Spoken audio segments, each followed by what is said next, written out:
a revenue stream. Our holistic approach of towers and cell phones and services will fundamentally improve lives on the nation in the following areas. It will broaden the reach of education, where the students and children can learn online without losing connectivity. Health and public safety, law enforcement, Amber Alert to protect the children, emergency services and response, safe and secure connections and content to preserve your culture and the language. Commerce, it will enhance commerce and economic development, training and employment opportunities, all while retaining your cultural values. Our mission is to provide technologies with a greater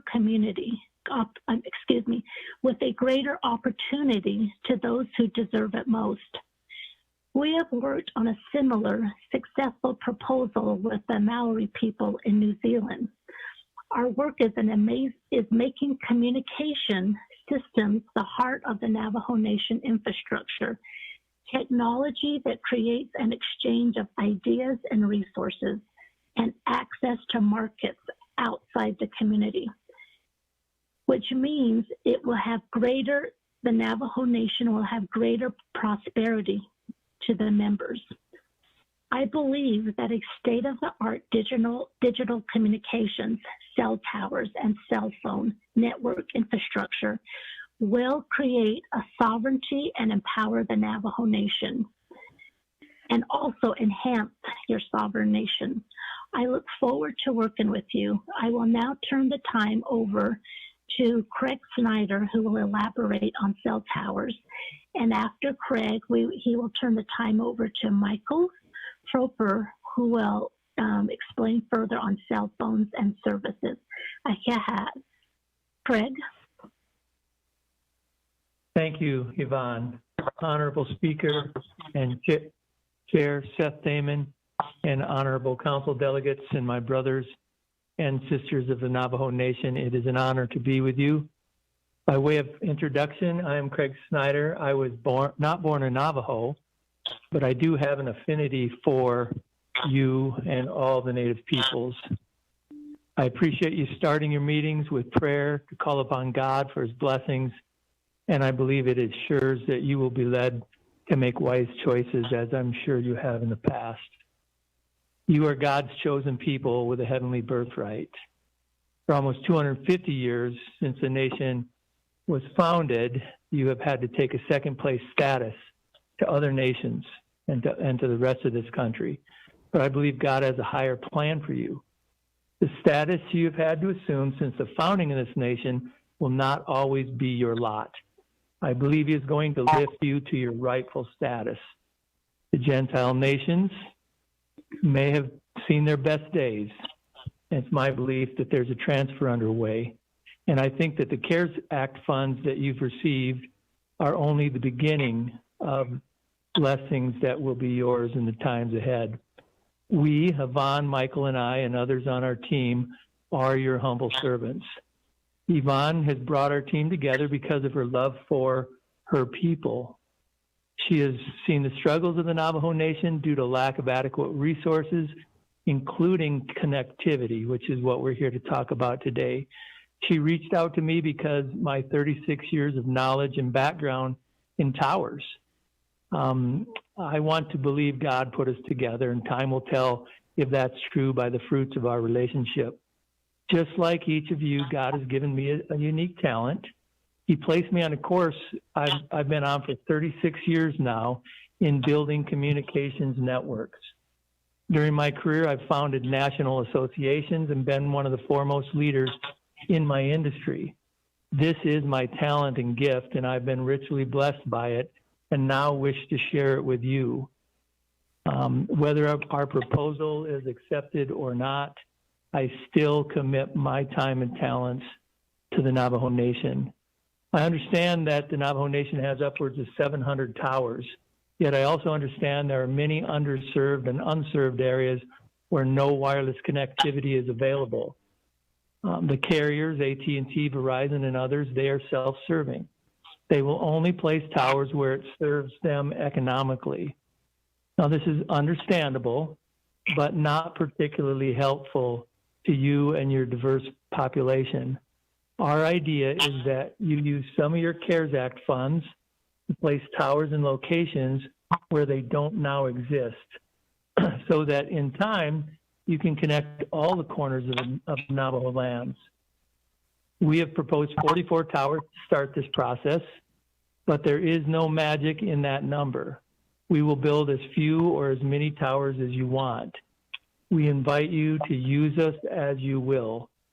This could be to place towers in underserved areas, to bridge the digital divide on your lands, or it could be to use your new radio frequency spectrum that's being granted you by the FCC to begin to construct your very own 100% Navajo-owned cellular network. Even if our idea today is not exactly right for you, we are at your disposal to help you in your desire to better connect your people. This is Yvonne's, and I'm sure a hope many of you share with her. Yvonne has also found a company that produces unique cell phones. Michael Proper and his team have spent years developing this unique phone. It is filled with features and benefits that take into account the indigenous peoples of the world. It helps remove the monsters of the internet and big tech. It works across many networks and therefore can be of immediate benefit to the Navajo Nation. It will work better with a more robust power network, which is part of Yvonne's proposal. Unlike traditional phones, it is a good of the first intent. It's not just a device that so much evil can come through on. It filters that out. With that, I'll turn the time over to Michael Proper to explain the phone. Yvonne and Craig, thank you for the opportunity to serve with you. Councilmen and women, we're grateful to be here on slide 12, where the specifications for the phones and continuing services are included. The phones break into 3 different categories. One that is intended for small usage, medium usage, and large usage, such breaks out into screen sizes and also specifications that range for the individual, whether it be from a commercial standpoint all the way down to a social standpoint. On slide 14, you can read some of the specs that review the display, the camera, the processor, and memory. But ultimately, the battery and the combination of the phones and display will last for years. There are also on roadmap very ruggedized phones currently in development that literally withstand the elements of life and time, and some batteries that last for up to a week. You'll find that the current phones with this 20 battery expected to last multiple days, up to 3 days on average. If you look at the specifications on 15, you'll find that what's unique about these phones is not just that they have a decentralized system to them where it removes or takes out the existing 98% of phones in the world which tie to the Google and Apple systems. But the Clear phones have no central system to them. That's why they're called decentralized phones. These phones will operate on any existing cellular network, such as Verizon, T-Mobile, AT&T, and others. They operate with 2 separate systems for each phone at the same time in parallel.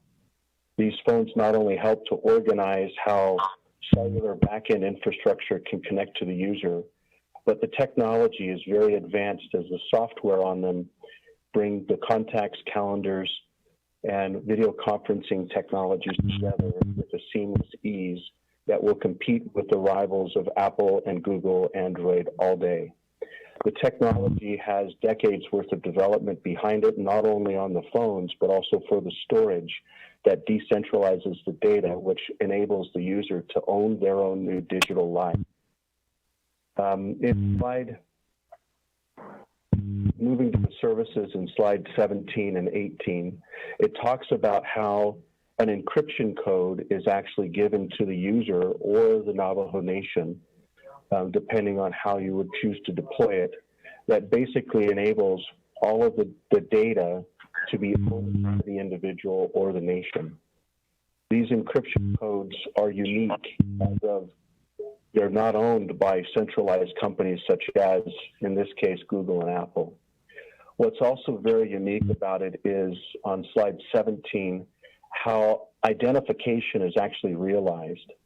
This technology not only helps to, from a genealogical standpoint, understand each individual as their own individual, but it gives them access through their camera and through the fingerprint scanner on all ClearPhones, the ability to use a consistent username and password of who they are instead of remembering complicated usernames and passwords. The system actually will import any of the existing username and passwords for current accounts, whether online or on devices, and automatically convert those into hard passwords that basically then relate to the individual and the uniqueness of that individual. Once not only the data, but also the passwords are managed correctly, the information for that individual can basically be owned by that individual. And on slide 20, you'll see a technology that comes bundled with the ClearPhones and integrated into the cameras, which is called ClearScan, which literally manages vitals, the heart rate, the respiration, the oxygen levels, as well as oxygen saturation levels, and compares the two, and many other health-related type scans. We're currently working on blood pressure and temperature and have a team that has actually done glucose levels, which is a different conversation, but definitely on the roadmap. On slide 21, you can see how the actual scanning technology works by just looking at heuristics of the face. The camera is actually a very high rate camera that actually looks closely at the face and the skin and the capillaries, and basically can monitor those different things from respiration to heart rate to stress levels to oxygen saturation levels, and can indicate just by looking at the phone if there is something that should be looked at or is a concern. The technology also connects to slide 22, ClearMed services, which will help to allow remote physicians such as dermatologists, therapists, or physicians, as well as any local medicine man or woman that would like to leverage this platform to connect to individuals to provide remote health diagnostics for them, but unique to the data that the individual allows to be able to provide out. Instead of the individual being monetized for their data or tracked for their data, these phones do just the opposite by taking out central systems that are robbing not only existing youth, but future youth of their futures, really, and information. So the cold, flu, pink eye, skin irritations, rashes, urinary tract infections, diarrhea, fever, headaches, sore throats are very common services that are delivered from a platform that has physicians in all current 50 U.S. states in Spanish and English, and can actually issue prescriptions for those types of issues or common conditions. Again, this platform can be leveraged by the Navajo Nation specifically for anything that you would like to deliver in and above the general health in the U.S., but specifically to the Navajo Nation. It also comes with support services, which are remote support services. So if an individual gets the phone and they have a question, they can literally push a button, and a remote agent, soon to be hopefully trained, a Navajo remote agent can actually connect to the individual, remote control the phone, and walk through any kind of questions verbally with the user that they may have. We come from a 20-year history of helping to enable this technology, and started a business in 2000 that actually managed the combination of all of this hardware, software services, but at the server, network, and gateway and PC layer. And now we're launching this on the platform for the mobile layer and specifically for nations. This started in New Zealand. We've also signed deals and been funded with organizations in the Cook Islands and many other indigenous communities, but we're specifically focused on outbound marketing to and providing solutions for indigenous communities such as the Navajo Nation, well before monitoring health, well before the word COVID was realized. GM on slide 24 is actually allowing services to be able to be delivered and secured by taking the whole of the internet and allowing only the good after blocking the whole of them. So really, like the negative things online cannot rob the future generations of activity that's there and allow, positive-based information and knowledge to be able to be related. There's a sub-service which basically services T-Mobile for voice, data, and text that is also included. When we look at the pricing, we're basically talking about on slide 27, 40 hours for the total of assembly of 21 million and 50,000 clear phones, total of 20 million, and services for those 50,000 phones for 1 year, which includes voice, data, text, as well as the physician, dermatologist, and therapist, all unlimited. We're grateful for this opportunity to be able to present this proposal, as it's been a long time in the building, many decades, and we're focused specifically on this type of an ecosystem that can benefit from this, especially in times of need such as what we're living in today. And with that, I'll go ahead and turn my time back. Thank you. 20 minutes is up. My colleagues, is there a motion? Accept the report. Halona. Halona, is there a second? Second, Wanika. Wanika, seconds. All right, comments, questions? Going once. Going twice. Speaker, Delegate So. Chairman So, go ahead. Thank you, Chairman Damon, members of the Naabik'iyati Committee. Satsui, Ms. Yvonne Curley. Sure.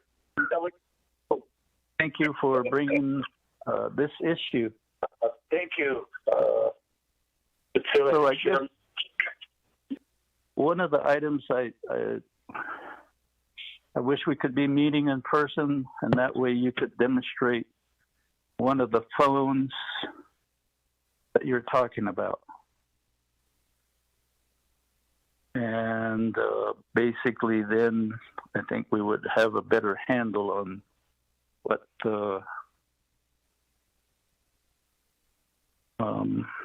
you're bringing about. It almost treads the part about artificial intelligence and those aspects where technology is moving to. And I appreciate the thought processes that have been presented. Certainly, I guess the main thing is a question to Honorable Wilson Stewart. What is it the intent and purpose of this report? Is it to seek funding, or is it to seek Navajo Nation designation as a tribal entity? That would be the aspects. Go to Ms. Curley and to Honorable Brother Wilfred Stewart Jr. Thank you. Speaker, back to you. Thank you, Honorable Chairman Daniel. So I don't have anybody else on the board, so let me go back to Ms. Curley and also to Honorable Stewart.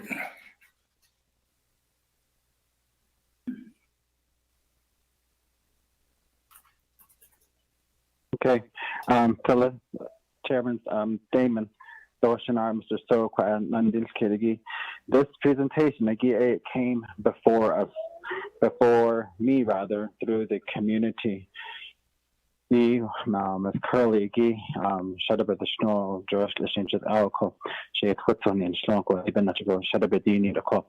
Quacky the Hadan Sheen, Queen Kanda Sheen, Ashin, President Ned Sheen, though Myron Lizer, Vice President Sheen, yes, Asa Leon Sheen, Auto Sheen, quote out a report or presentation had a daily. I don't need that in Naslana Sheen, but don't need that Sheen. I could you draw Sheen. Out of agenda, the Queen launching Bahadole, she was doing nation, a big agenda, at a yard, the best bounce, and Linigi, though Haitian stop at Dahti a down, a present in not the least that don't need or she. A she been natural, she a put out a big litigation is for now, a put out a the number is special hand she built so that put out a she just hojol na the put out a she can't deal with no 24th Navajo Nation Council but that did not she don't need none of the quadogi presentation then again it leads to highlight she based on the nigi young to that case or she but don't need a she put out she la the put out a Of course, she bedini is starting hard on knees, but the snow. Of course, even as a person, I can the Nigidos is a RDC dangi and he touch any yato. I saw cut out a yabi even lots of energy la dog, but also emails last dash and not carried a yan hijan islana as sayata a halate up on stock here. Oh, that the honest when he present is the little and then the air that our committee down. He didn't know. Shadajan Lenigi, Charles Newton, Chairman Charles Newton, a Oshin Naabik'iyati Committee, but there was no quite on that. So Dalaya Naabik'iyati here, I thought I speak Leo, a Benashgonana, saw the set up in a Stashin, Satogo, a subcommittees and Lenigi committees, a Ajgoshin, Hashi, Kodan, Lenigi. Dato Gato, he not presents on this matter. You don't deep fish, Hanegi, a put out Nesto, put out the number what the Glenegin, Nikia, a car, a cut over the given Nashigi, and actually put on non RDC, though, she did our non order, she article, she present ye law, a cock at a young dick at again the Dakodo on his court. Naabik'iyati Committee present late session now called the on hill Bahazan do Lesigi do put out a on the hin the net when you put up bananas east do aquata number Quebec here a cut the bananas is either on the Utah Jago Jago not nesto the quadat baggy Lagani is not nesto put out a Yang Tada kid get out a cut on his doesn't so the call or cut out a on his son at the national to based on the clinic or put out in his face the husband though late the presentation the nigi do the cut out clear and inclination of the nigi cut out a clear abundance the nigi cut out a there's a day later or cut out a obe has three dollars shana to speaker, Chairman.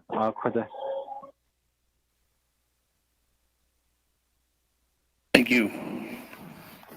Colleagues, any other comments, questions? For once. Chair, I have a comment. Malona. Thank you. Good morning, good afternoon, colleagues and presenters. Thank you for that report. I just wanted to you talked about the total number of towers on the reservation. We have a cyber team that's located here, the committee on the reservation. I'm still trying to figure out who they report to, but still they gave us a report on total about cell towers, all the infrastructure that's on the reservation for the broadband control, broadband, also the optic fiber. And they reported to us over the weekend, last couple of weeks ago maybe, that there was around a little over 1,000 towers scattered across the Navajo Nation. So your number 700 is a little bit low. I just wanted to let you know that what we have here on the reservation, and that maybe we need to try to work all under one project to get the services out here to the Navajo Nation, because we have several right now. Several companies that are trying to do broadband service, cell towers to make more efficient the phone services on the reservation. Probably like get you in touch with the cyber team, and you can get more information there to see exactly what we have on the reservation. There's a piece published about the total amount of towers and fibers and across the reservation. As far as getting cell towers for better services across the reservation, that's really needed here. There's a lot of dead areas. Even in some areas where there's a cell tower close by, we still have low-lying areas that are not getting service. So, but I just want to make that comment, and that maybe we can get in touch with the cyber team and move these kind of projects along farther if we move with your company. Thank you. Speaker?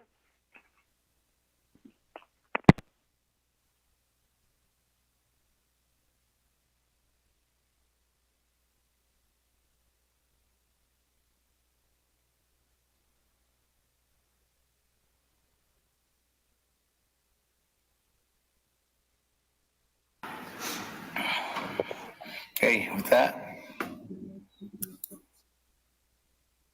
Speaker, this is Delegate Slater.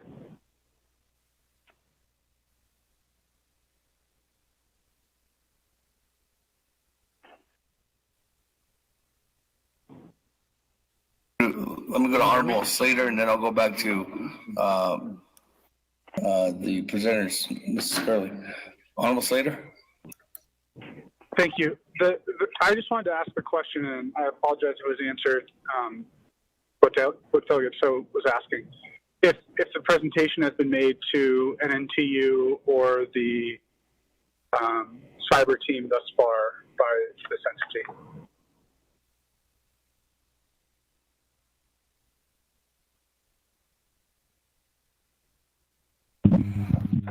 With that, go back to you, Ms. Curley.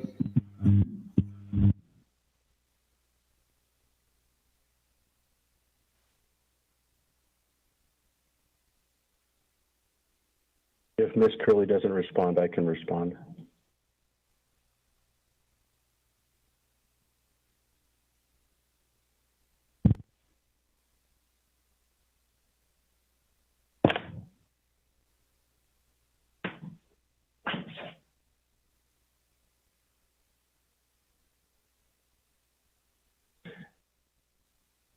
About a year ago, a little bit over a year ago, we were in Window Rock and presented a proposal that was to a body of about 18 folks. Where's the Department of Telecommunications for the Navajo Nation there in Window Rock.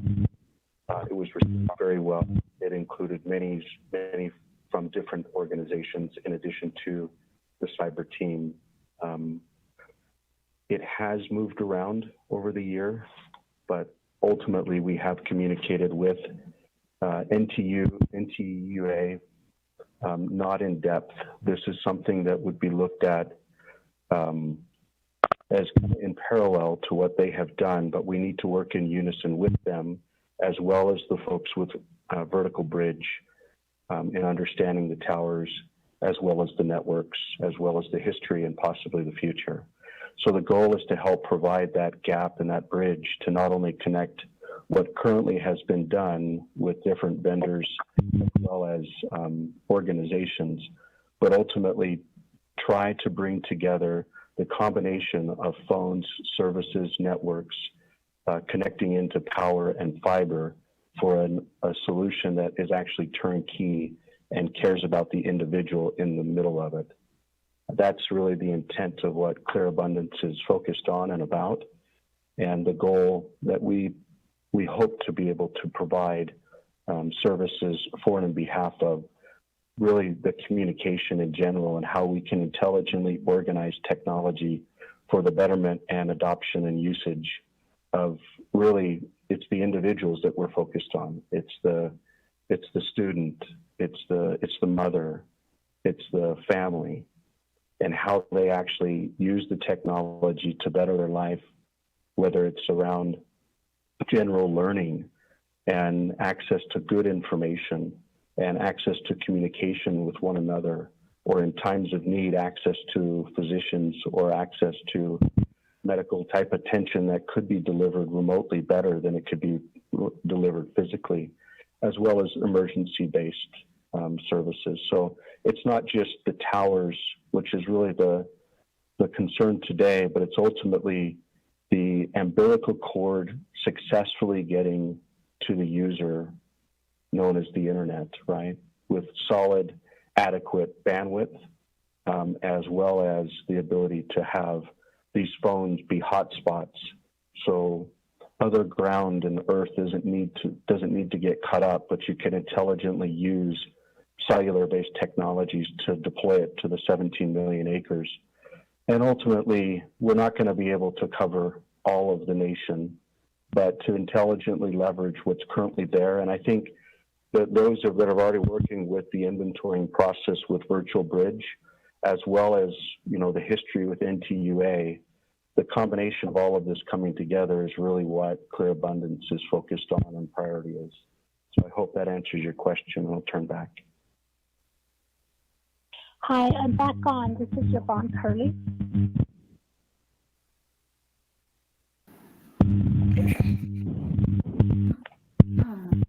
Ms. Curley, did you want to add on to those comments in response to Honorable Halona Yes. and Honorable Slater?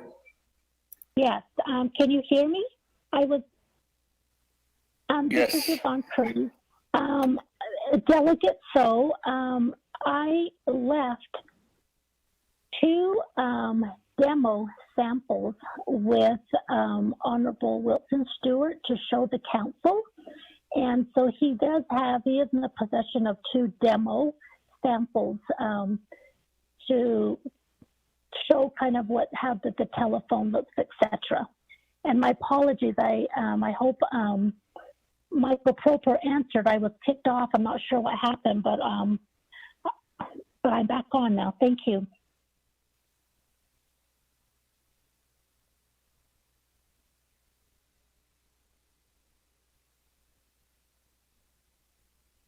Speaker, this is Delegate Slater. Honorable Slater, go ahead. Thank you. I guess just for the record, I want to reiterate a position, and I'll probably express this when any other company comes before the nation, but I think that we jump ahead in our procurement process and we diminish the standing of the committee and the council when we bring companies before us that aren't responding to RFPs or they're not under contract with the nation, so there isn't an existing relationship, that we need to either obtain information or provide direction to them in the delivery of the services that they are tasked with providing. And this concern was brought up when we had that hemp company come before the committee, and I'm bringing it up now again. This is not how any other government does business, and getting ahead of ourselves with identifying the vendor before we know exactly what the needs are and precisely what the plan is to fully integrate all of the resources and all of the potential vendors that we would use. And it's not to knock this company or any of the work that they're doing or the fact that they want to work with the nation. That's all fine and well, but we should be the ones driving the decision-making process and what we want and how it will be integrated. Otherwise, I think we create a set of false expectations about procurement, about how quickly certain issues that we are trying to address, such as connectivity for our students and those who are trying to get telemedicine at this time, and how quickly the capacity could be increased or the coverage could be increased. So I, just for the record, need to register that. I understand that this policy of the council is to perform actions as this. And I appreciate the concern for these issues, particularly trying to connect our students to Wi-Fi so that they can get as close to a good education as possible in this time. Thank you, Speaker. Honorable Speaker. Any other comments, questions? Could we address that? No other comments, questions? I can go back to Ms. Curley. Mike, do you have any additional comments? Yeah, I would love to just respond to that comment. I really agree with it. And we have actually directly responded to two particular requests for informations as well as requests for proposals. The first one was August 16th, 2019, and the second one was July 19th, 2019. They were both related to the same topic that we're talking about. One, the provision of cellular. The legal description for it was cellular voice and data services and equipment for Navajo Nation. It was bid number 1907-2101-LE. And we actually did go down to the Navajo Nation and delivered that in Window Rock as well as virtually weeks prior. And the other one was around security to make sure. It was bid number 19-07-2102-LE. And that was particular to the security type services for next generation security and firewall. So we have gone through those processes, but we've really been forward-looking in the ability to be able to combine a simple, solution that combines services, phones, and towers to really deliver a solution that actually works and cares about that end user, and it's not vendor lock-in based upon, a phone that only works on a certain network or a network that only wants a tower in a certain location.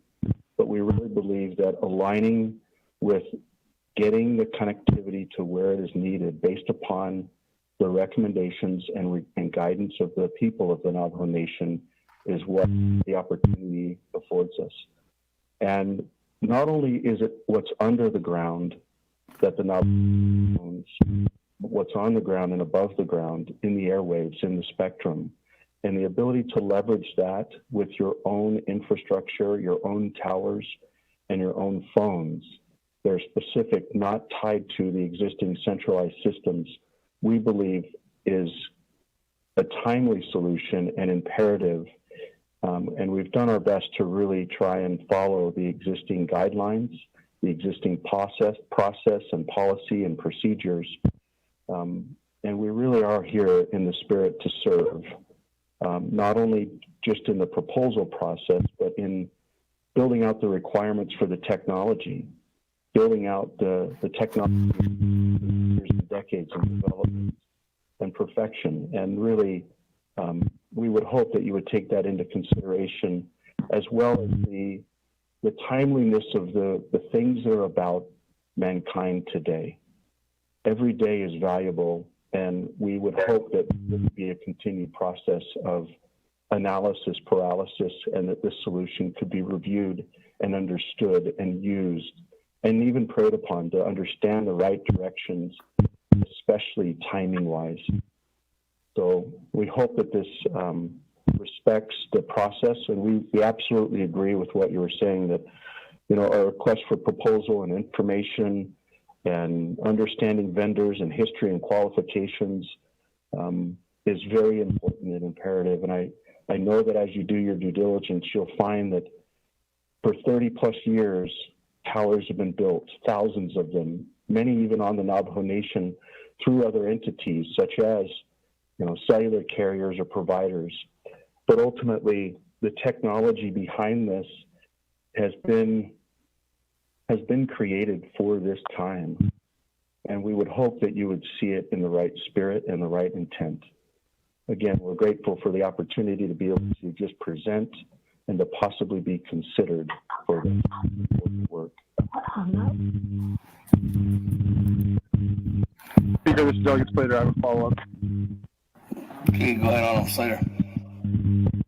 Thank you. So in regards to the 2 RFPs or RFIs that you've responded to, what is the process right now? Did you win the bid, or are you currently under contract with the nation, or are you still under consideration for those services? This is Yvonne. This is Yvonne. Go ahead. It was never awarded.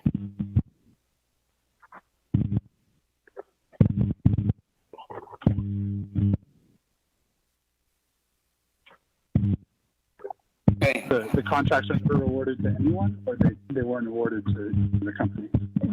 They were never awarded.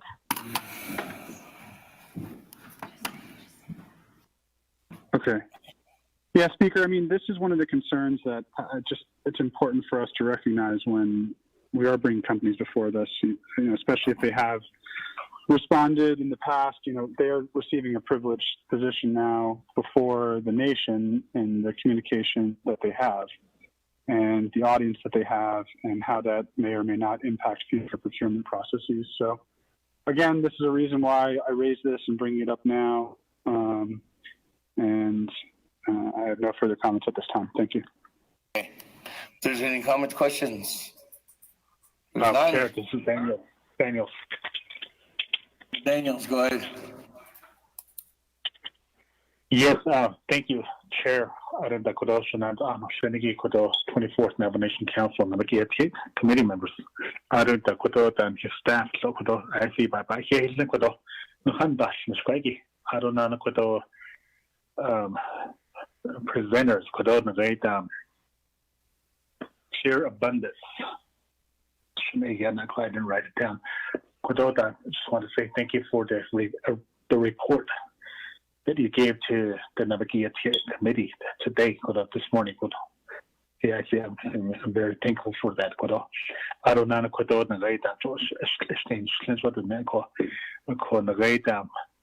I'm calling from Monument Valley, Utah. So I'm the only delegate from Utah. Oh, you can't. You have no Arunana. Bashan Chiniki, Sly Bashan, was it Stage Leho, or what other care? Christians get that he did, listening how was Sanada, what son it up, get that he did, no look hard and netta. Said this kiss neither. I go here, Kodo. Arunana Kodo, the snake, I see by here, Lekohodo. So the great like I said at the last time, Kodo, the great heart, Chinsa Kodo, he reported the Ila. The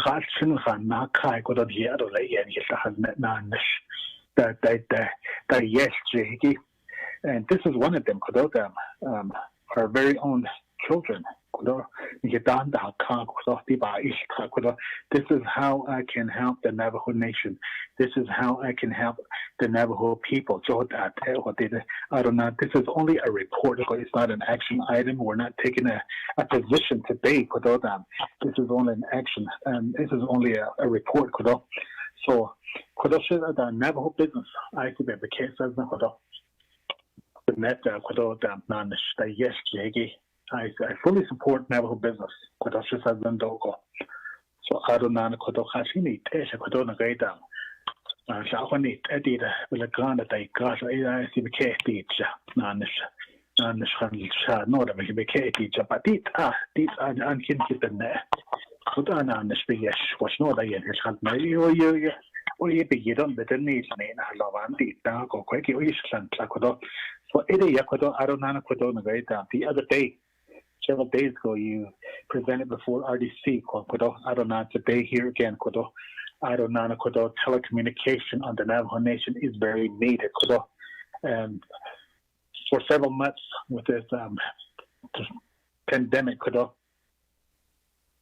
our Navajo children, Kodo, right now, there's some of them they're in school, some of them they're at home, so there's telecommunication, internet services is very needed here on the Navajo Nation, and there in my area there's other areas on the Navajo Nation, we have some dark zones. We need to focus on those areas. Presenter. I just want to say that, I just want to say thank you again, for coming forward, Naabik'iyati Committee, doing your report. Thank you, Chair.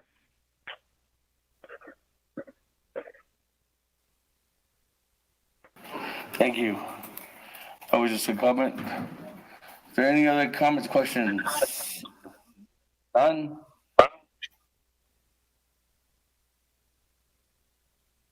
None?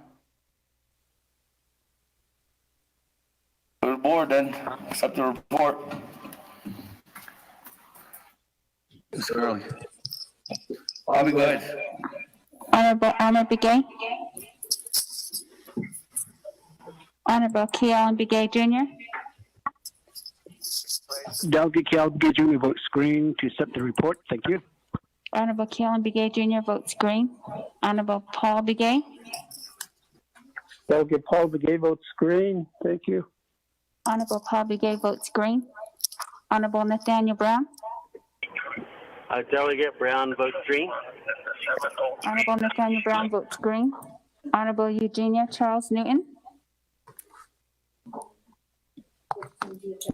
I'm sorry.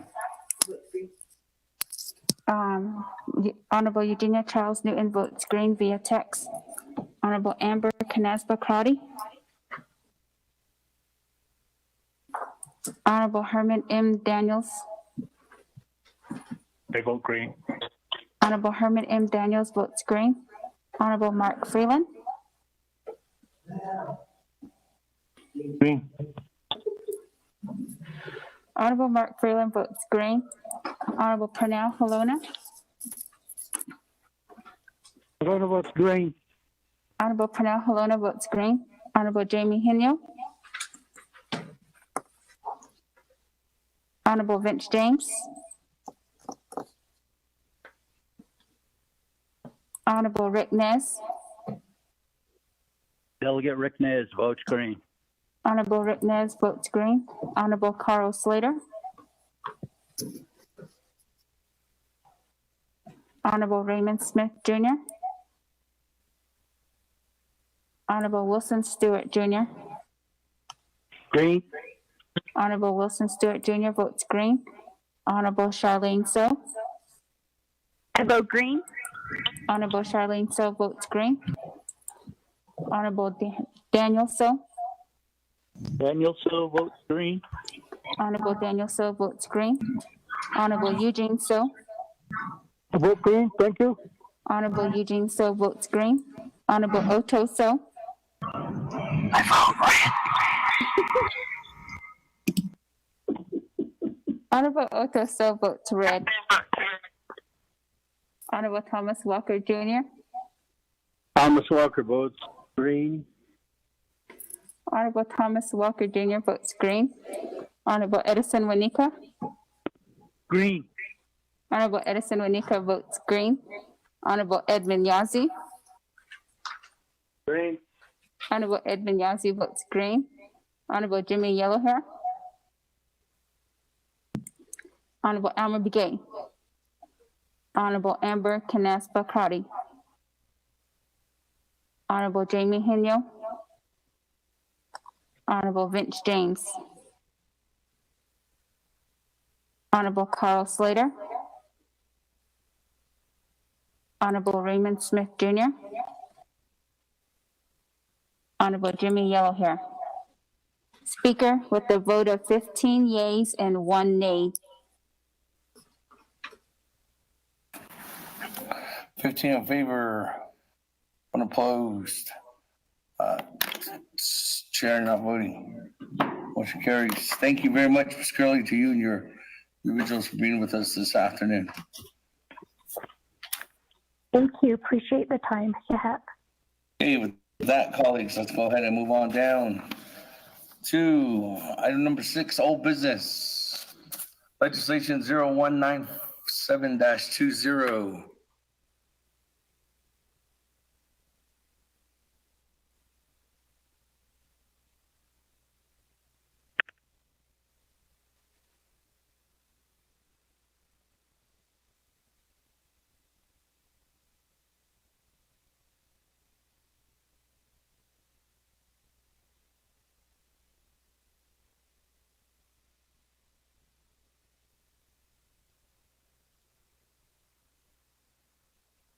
Okay, with that, legislation 0197-20, sponsored by Honorable Freeland, co-sponsored by Madam Chair Charles Zoon, co-sponsored by myself, Seth Damon, co-sponsored by Honorable Halona, co-sponsored by Honorable James, co-sponsored by Honorable Charlene. So with that, Ms. Patero, you read into the record.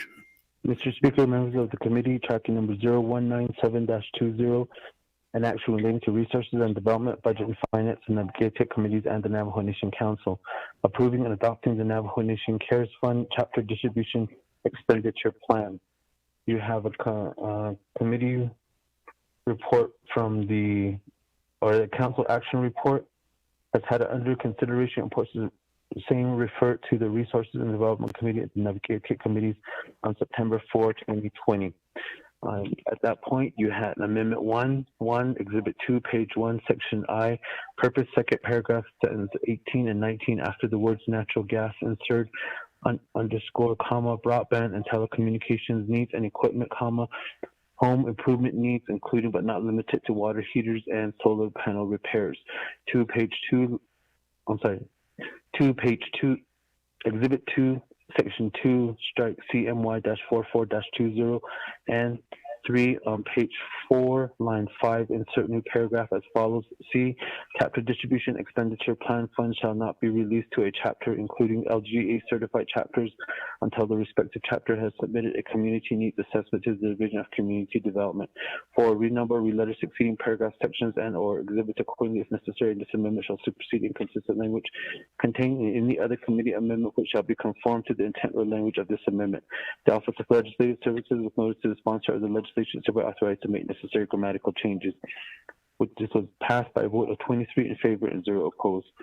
Amendment 2, page 2, on page 4, line 14, after plan, insert semicolon, amending CARES Fund broadband telecommunication expenditure plan adopted by CJY-67-202 on page 4, line 5, insert new paragraph as follows. A, the Navajo Nation hereby adds an additional $15 million allocation to the broadband telecommunications project expenditure plan adopted by CJY-67-20, adopted as attached as Exhibit 4, and amends the purpose section of the broadband telecommunications project expenditure plan as follows. $15 million of the broadband telecommunication expenditure plan fund shall be used to fund non-tribal owned eligible telecommunication carriers or internet service providers that are certified by the Federal Communication Commission for the purpose of extending broadband and telecommunication infrastructure to previously unserved and underserved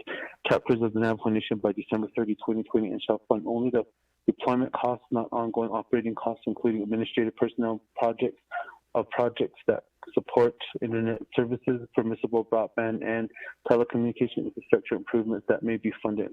Included the following: A, wireless tower and other network infrastructure necessary to provide mobile and fixed broadband to residents, including backhaul, system upgrades, middle mile and last mile services. B, mid-mile fiber and microwave infrastructure for connectivity to schools, chapter houses, government facilities, and businesses. C, network capacities, upgrades necessary to provide 4G services such as FirstNet, Amber Alerts, and NG 911, as well as telehealth, education, and commerce applications to mobile and homebound residents. Navajo Nation Department of Information Technology, with the assistance of Navajo Nation Telecommunications Utilities, shall devise an application process for the distribution of the $15 million to non-tribal owned ETCs. ETC shall only receive funding if it provides internet service, which is defined as a portion of broadband service that delivers an internet connection to an end user that lacks access to a voice and broadband services at measurable speeds of 4/1 Mbps or greater for unreserved areas, and 10/1 Mbps or greater for underserved areas. After reviewing the application for eligibility, DIT shall be responsible for selecting and monitoring the ETCs that receiving funding and the amount of such funding. 3, increase any cumulative amount set forth in the broadband telecommunication project expenditure plan necessary to account for this amendment. 4, Office of Legislative Services or the Office of Legislative Council are to amend the broadband telecommunication project expenditure plan to account for this amendment. 5, renumber or reletter succeeding paragraph section and or exhibit accordingly as necessary, and this amendment shall supersede inconsistent language contained in any other committee amendment which shall be conformed to the intent or language of this amendment. The Office of Legislative Services, notice to the sponsor of the legislation, is hereby authorized to make necessary grammatical changes. Then you had a tabling motion to table legislation 0197-20 and bring back to today's September 4, 2020 session. That passed by a vote of 22 in favor and 1 opposed. Further consideration legislation 0197-20 was passed by a vote of 21 in favor and 1 opposed. Amendment 3 failed. Motion. Amendment 3, no second on the motion. Referral motion, motion to refer legislation 0197-20 back to the Resources and Development Committee, hence the Naabik'iyati Committee, and bring back to the Navajo Nation Council at the next Navajo Nation Council special session, was passed by a vote of 11 favor and 10 opposed. Then there's attached a committee report from the Resources and Development Committee. Has had it under consideration and reports they do pass with no amendment. However, the committee issued a directive as follows. Office of Legislative Council, Navajo Nation Department of Justice, Office of the Controller, and Division of Community Development prepare an amendment language to be presented at the Naabik'iyati Committee to address these following ongoing issues. LGA non-certified chapters go through DCD to address their funds as the chapter emergency funds in conjunction with CAP-19-20. If a chapter is LGA certified set forth in Section 4 of the expenditure plan at the request of the chapters, they can enter into a memorandum of agreement with Division of Community Development, and therefore the legislation was referred to the Naabik'iyati Committee. Mr. Speaker.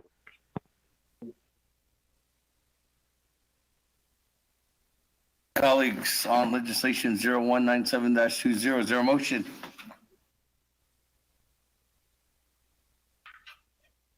Motion, Daniel So. Second. Second, Alona. Malona.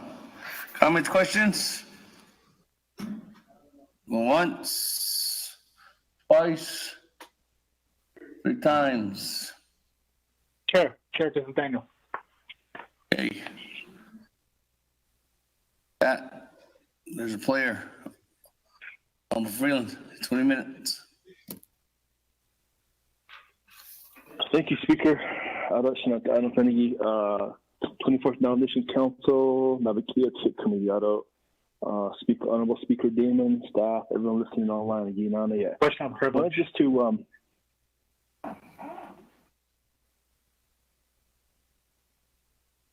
Question of privilege?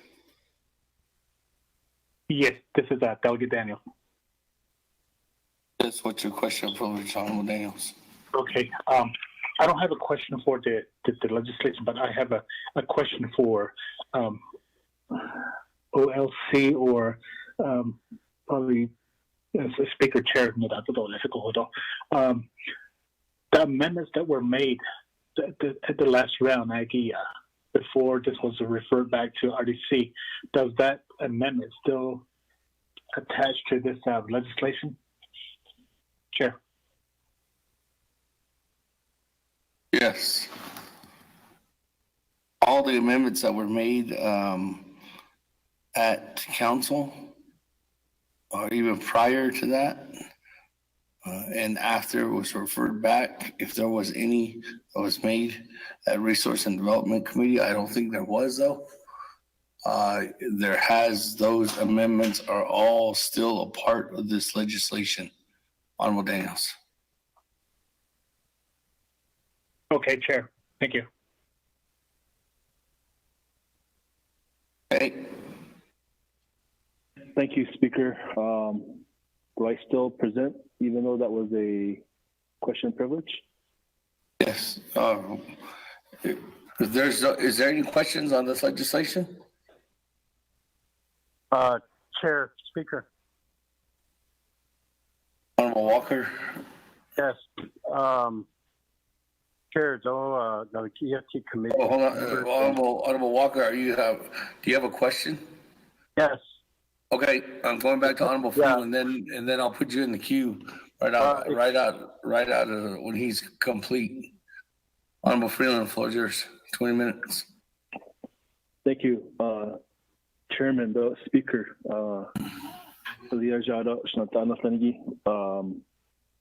I'm so used to saying my committee, Resource and Development Committee members, Naabik'iyati Committee members, 24th Navajo Nation Council. Wanted to represent this legislation 0197-20.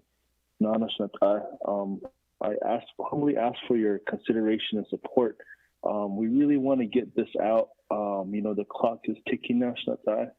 We really want to get this out to the most local level and address our people at that level. It seems like the only alternative besides getting it directly, the CARES Fund money directly to our people, is just doing it per cap. And I hate to put it so bluntly, but this money wasn't we should possibly use it for the best ways that we can. But one of the best alternatives and best ways to give this money is to give it to our people directly.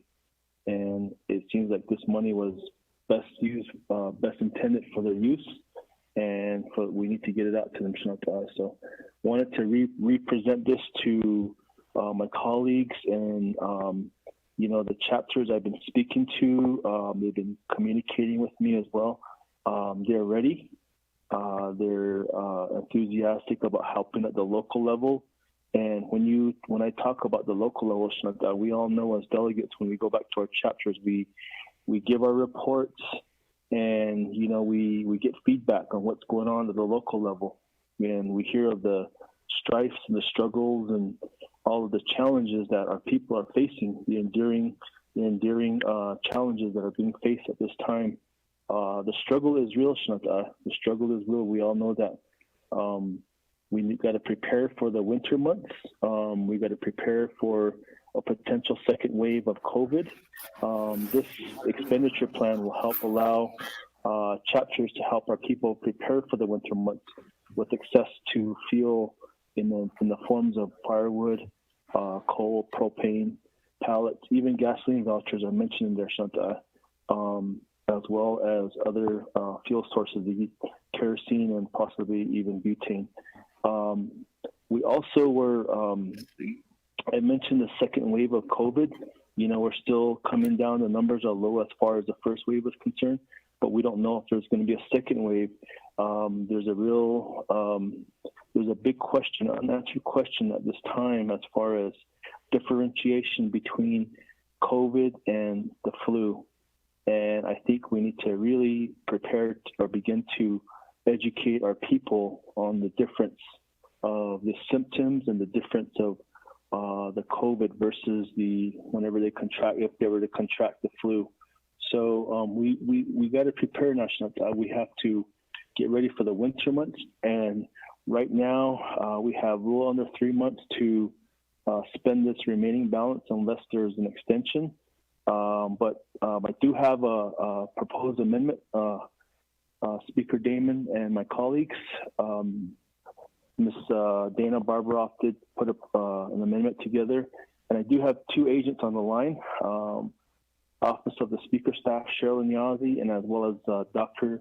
Pearl Yellerman. I don't know if the controller is on the line, but we did have a discussion, pretty thorough discussion, and looking at some alternatives as to best help our chapters utilize this funding. And we want this funding to go to the most local level possible, to the Hogan level, take it to the grassroots level, and really help our people prepare and help them establish a preventive mechanism should there be a second wave or even the flu. And when we talk about no running water and no electricity, that's the reality of what our people face. And I mentioned this before. I have one chapter, one of my 8 chapters.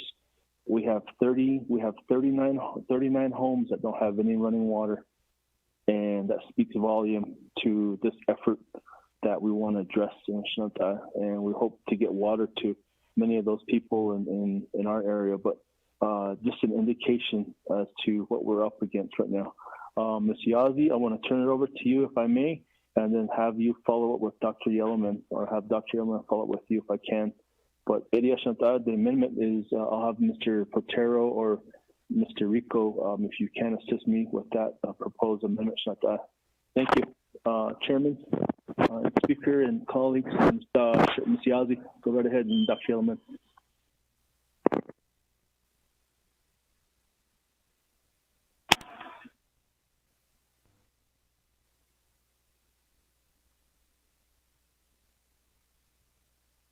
Good afternoon. Dr. Yellowman, are you on the line?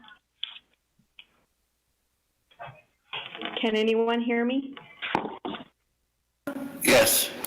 Okay, thank you. Good afternoon, 24th Navajo Nation Council, Naabik'iyati Committee. Thank you for the opportunity in regards to legislation 197-20, working diligently with Delegate Freeland in regards to the updated expenditure plan, which provides the opportunity to ensure that the $90 million will be allocated to all 110 chapters, in giving them the opportunity to expend these funds to meet the neediest of the needy of all of our communities. But more importantly, it creates the opportunity for our local chapters to exercise local governance. Working diligently with Delegate Freeland, along with the rest of the team, with Dana. Dana, thank you for the hard work and the necessary changes.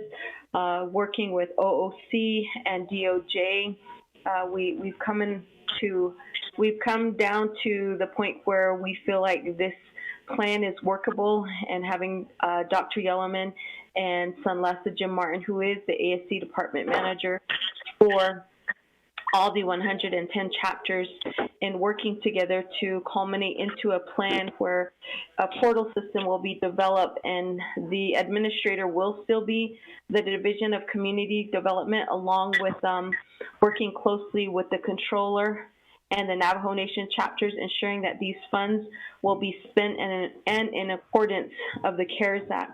So the funds will be allocated to the Navajo Nation Division of Community Development on behalf of the chapters, and they will be ensuring that they'll be monitoring this through the portal.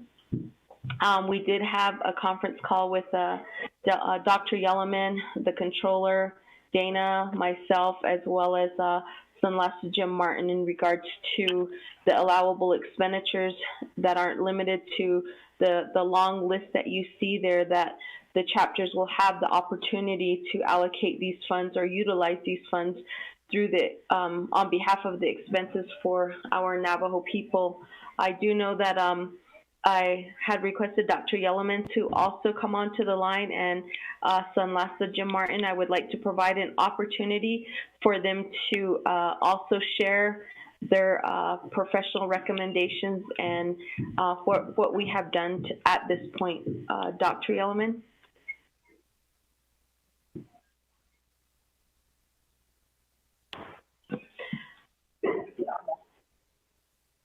Good afternoon. This is Ms. Yellowman. I'm here. Thank you, Dr. Yellowman. I'll go ahead and turn it over to you. Okay,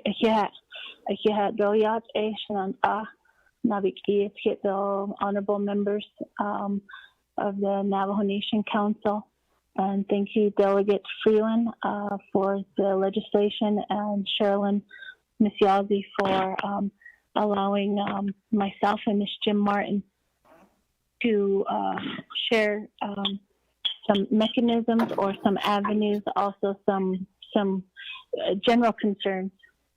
From the start of the legislation, the intent is to provide direct relief to the chapters, and we appreciate the intent of the legislation. And the eligible items under the CARES Act funds allocations and the criteria. I think after much discussion, if possible, a mechanism through the Office of the Controller and DED has been put in place utilizing a portal system.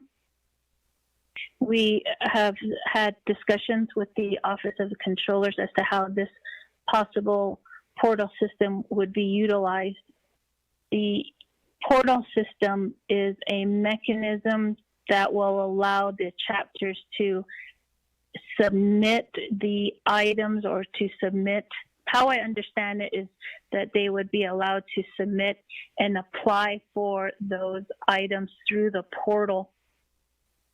However, or in addition, DCD would monitor either those submissions or work with the chapters in submitting to the portal.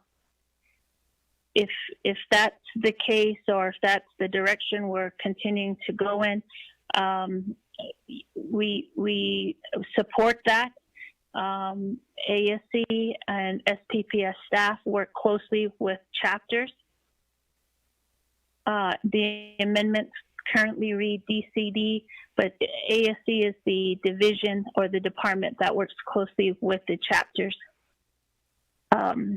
I'm also have questions about the details and mechanisms of the portal as to how we would deem certain items eligible or not eligible.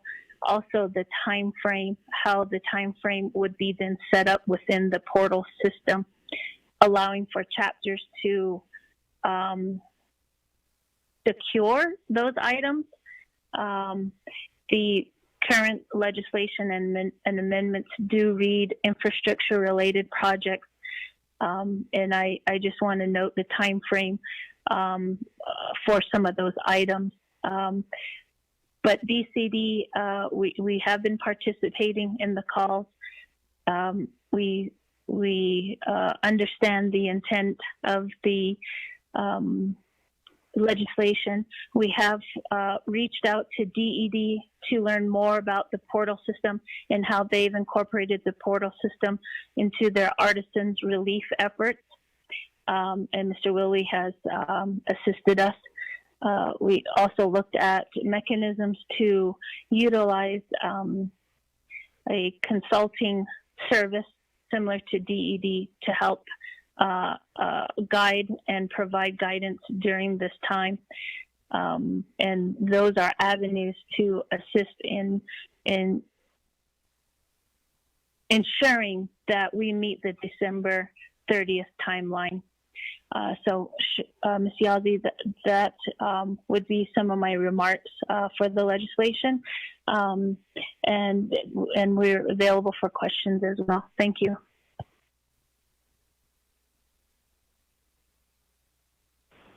Thank you. Thank you, Ms. Yazzie, as well. And Shanta, I don't know if the controller's on, but the controller did mention when we had our teleconference that Ms. Yazzie was referring to, that the chapters would have to enter into a subrecipient agreement. And it's basically a mechanism that would have, you know, issues with liability and issues with expenditures as well. The subrecipient agreement, of course, has to be something that the U.S. Treasury will be looking at or be looking for should there be an audit. So it's one of the guidelines that we have to enter into with our chapters as subrecipient agreements. The other thing that the controller did mention on our call was that all 110 chapters would be subject to a federal single annual audit. So they would be subject to a federal audit at the chapter level, and the chapters would be responsible for their own audits or for paying for their own audits. So that's taking money out of their budgets. You know, I don't know how much these federal audits, they can be pretty pricey. So that's another consideration to look at as well. So having this portal established and having DCD as the kind of the fiduciary, and that takes away the federal annual audits from the chapters and puts it at the nation's level. And we don't have to enter into a subrecipient agreement because everything will be housed out of that portal with the Navajo Nation as the fiduciary person or fiduciary agency according to the U.S. Treasury. So with that, Speaker, colleagues, once again, ask for your favorable consideration. It will really help our chapters. It will help all levels of the local level. We think of our elders, our elderlies. We think of our veterans. We think of our children, and we think of those families that are living paycheck to paycheck or trying to make ends meet because there is hardship opportunities in this legislation. But those vulnerable populations need to be helped, and we're going to rely heavily on our chapter administrative staff to fulfill. And I was teasingly saying this to my CSC at Crown Point that he's going to have to become a caseworker, and he's up for the task. And I really appreciate all of our CSCs and AMS staff who have stepped up during this pandemic since March. And I have one CSC at Standing Rock that was there probably 98% of the time since March. But you know, it's individuals like that we need to acknowledge and thank because they were, you know, even though there was administrative leave, they were still at the chapters trying to help and make a difference for our people. But I want to throw that in as well, Shanta. But just a little insight on what the controller and her guidance and her recommendations as well, which, you know, I don't want to I would hate to put any chapters in any bad position as far as audits are concerned, or even the thought of a federal audit at a chapter level would be a little concerning, and especially the amounts that they would have to be responsible for as far as paying for these annual audits themselves. And I know the Navajo Nation does get one federal single annual audit that gets submitted to the BC level, so it's pretty pricey. And with that, I want to say thank you. And Shanta will take questions. And I know my Honorable Che Walker has a question. So with that, Speaker, I say thank you. And then this concludes the presentation.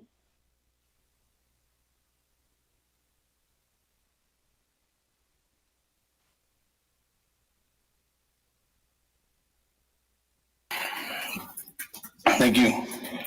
That, colleagues, I'm going to the floor. Honorable Walker, Vice Chair Walker, the floor is yours. Yes, Chair of Naabik'iyati Committee, though, Speaker, the committee members, though, sponsor, though, the legislation, my Honorable Che, Delegate Freeland, other than the agents, though, Dr. Yellerman. Other than that, Che Kahasin, Dichedi, Bahuintinigi, Peggy, Chisobana, the dish. A few weeks ago, when we were presented with this legislation before it was referred back to RDC, a number of discussions had taken place, though some discussion as it relates to broadband infrastructure. Though, of course, we were assisted by the cyber team, Navajo Nation cyber team, their technical assistance and support, and their advisement as we were discussing that. They were right in there with us, giving us that guidance. I recall that we had asked the cyber team to come back also when this legislation came back to have them provide something to go on, a directive in communication to the service providers, internet service providers from the nation's end, from our end, on expanding their services, their capabilities as it relates to our young children, our students, our youth that are learning their lessons that are being taught via internet over at the chapter houses or wherever there are cell towers and internet services, expanded services that they need. I wanted to follow up on that.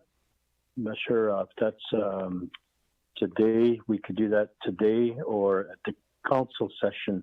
So I want to ask the speaker on your guidance with that, getting feedback from the cyber team. That's one. The other question that I have is dispersing cut CARES Act funding to the chapters, say X amount of dollars. By doing that, the Navajo Nation Controller's Office issuing a check and dispersing that to a chapter, is that the same as saying, okay, we spent that money because we issued a check to an entity, to another local government, so therefore the nation satisfied that expenditure of the CARES Act from the nation's part, the Navajo Nation government, but giving it to a subrecipient, say another local government. Is that how we're interpreting that, or we don't have an interpretation for that? On the other hand, is the chapter, when they receive, either as a local government or as a subrecipient, receiving a check from this, the authorization that we're making, the appropriation that we're making, if it's signed into law, then chapters are to be dispersed funding, then they have to spend before December 30 to satisfy the requirements of the Treasury Department. Or is it when the Navajo Nation issues a check and lets go that funding, is that meeting the deadline? Those questions I have, it may have been covered. I'm just thinking kind of broadly here. But I appreciate being allowed to ask you the questions. I reserve my time. Thank you, Honorable Vice Chair Walker. With that, those questions, let me go to Madam Controller.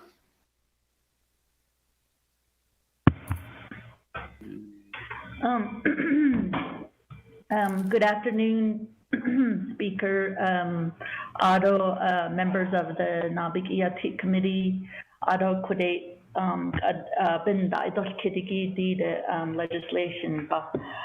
In terms of Delegate Walker and the questions, chapters, which in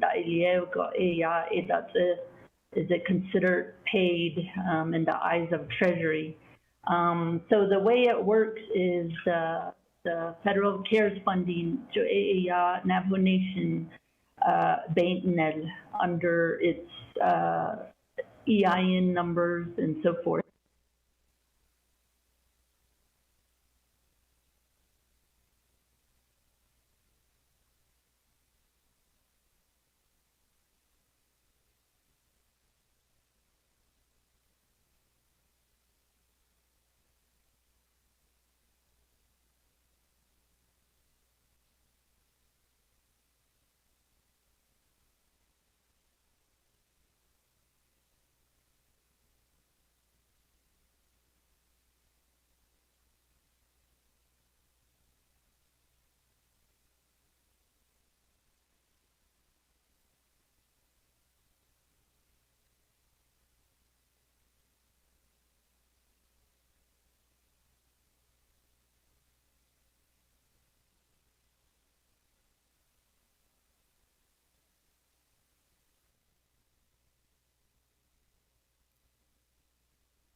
Described.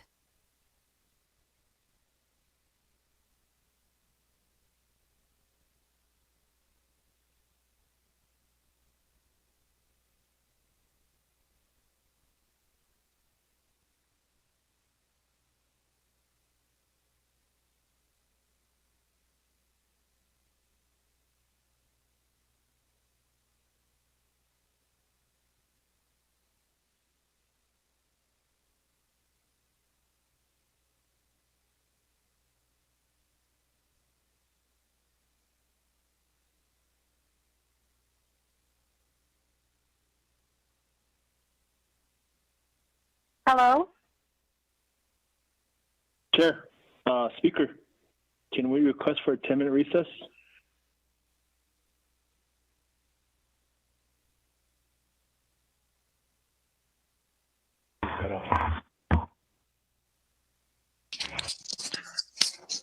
Colleagues, Hello? can you This is controller. hear me? I got cut off. Hold on, Madam Controller. I need this recorded, and we're not recording it right now.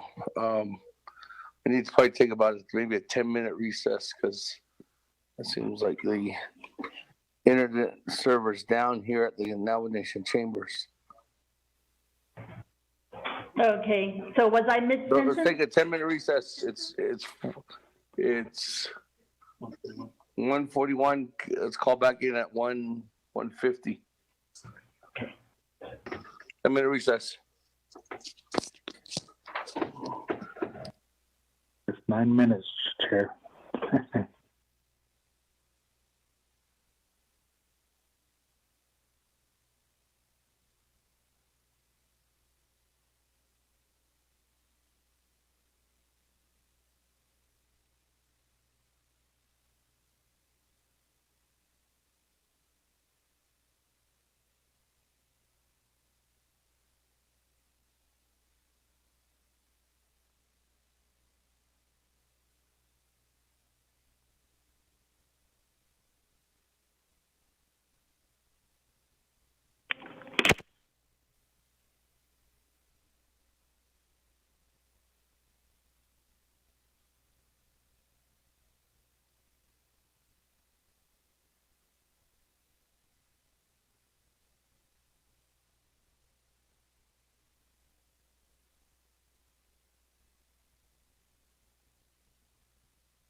The organizer.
This call may be recorded or transcribed.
Colleagues, we are back on. Sorry for the delay. Can you hear me? Okay, are we recording? Yes, sir. Okay, we're recording. Thank you. Sorry, colleagues, again. Let's do roll call. Hold on. Okay.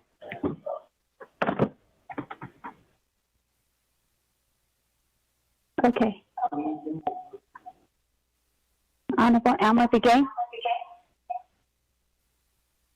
Honorable Keon Begay Jr. Honorable Paul Begay. Honorable Nathaniel Brown. Honorable Eugenia Charles Newton. Present from Chibok, New Mexico. Honorable Eugenia Charles Newton answered roll call. Honorable Amber Canaspa-Crotty. Honorable Seth Damon. Present. Honorable Seth Damon answered roll call. Honorable Herman M. Daniels. Here. Honorable Herman M. Daniels answered roll call. Honorable Mark Freeland. Green chili. Honorable Mark Freeland is present. Honorable Pernell Halona. Honorable Jamie Henya.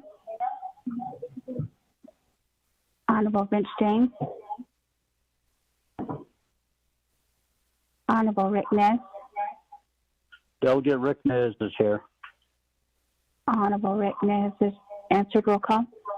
Honorable Carl Slater. Honorable Raymond Smith Jr., Honorable Wilson Stewart Jr., Present. Honorable Wilson Stewart Jr. answered. Roll call. Honorable Charlene So. Honorable Daniel So. Daniel So is present. Honorable Daniel So answered. Roll call. Honorable Eugene So.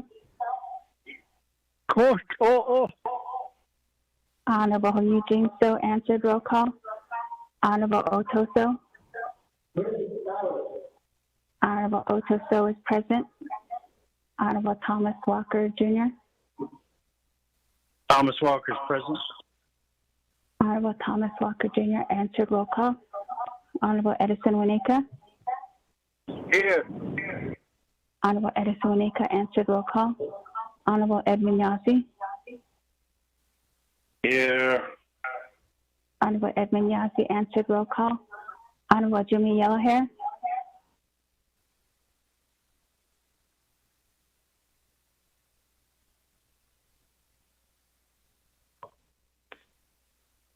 Honorable Almer Begay. Honorable Key Allen Begay Jr. Honorable Paul Begay. Delegate Paul Begay is present. Honorable Paul Begay answered. Roll call. Honorable Nathaniel Brown. Honorable Amber Canasbra-Crotty. Honorable Pernell Halona. Honorable Jamie Henyo. Honorable Vince James. Honorable Carl Slater. Honorable Raymond Smith Jr. Honorable Charlene So. Honorable Jimmy Yellowhair. Speaker, with 13 members present, including yourself. Okay, we have a quorum. With that, colleagues, let's go back to the question and actually a response by Madam Controller to Honorable Vice Chair Walker. Madam Controller, go ahead and continue. Okay, Otto, if you have speaker, and then also the committee, Otto, Delegate Walker, for your question. I do have a lot to say, but I just wanted to, I'm not sure where I got cut off either, so maybe that's a good thing. So back to the question, if there's a payment from Navajo as a prime to, let's say, a subrecipient, such as a chapter, that payment will not count. Well, I just can't connect it to my existing phone number. Okay. All right. So that payment from Navajo Nation as prime to a subrecipient, such as a chapter, that payment does not go towards having been expended. So if there's a subgrant in that manner, then the subrecipient, such as a chapter, they have to expend those dollars. They also have to step in the shoes of the Navajo Nation. They have to follow all the rules, what's allowable, not allowable, how to structure things, and so forth. There's a number of things that gets triggered. Number one, if they get over $750,000, they are subject to the Single Audit Act. So if some of they will all be considered, we're talking about chapters, they will all be considered high risk in accordance to the uniform guidance. We, the Navajo Nation as prime, would have to make sure there's a subrecipient agreement that outlines the terms and conditions of all the things I'm talking about. Also, the Navajo Nation has to do the risk assessment, which, like I said, it would be high risk. The other thing would be the Navajo Nation is responsible for subrecipient monitoring to make sure that they're following all the rules, CARES, Treasury guidance, The other thing is under federal rules, they would have to have adequate internal controls, in addition to being required to comply with the Single Audit Act. So all of those rules. The other thing is, as I mentioned, they have to follow all the federal rules, such as procurement and so forth on their end. If they run payroll, they want to do hazard pay on their end. They have to put together their payroll support program. And if they want to do any sort of assistance program, they have to make sure those assistance programs have eligibility criteria. Those assistance programs cannot be duplicated as to what the Navajo Nation is doing. For example, if the Navajo Nation does, let's say, a higher education assistance program, the chapters cannot do the same thing. Those are duplicate services. So there's a lot of things that goes into this. Earlier today, I did send out an email to leadership.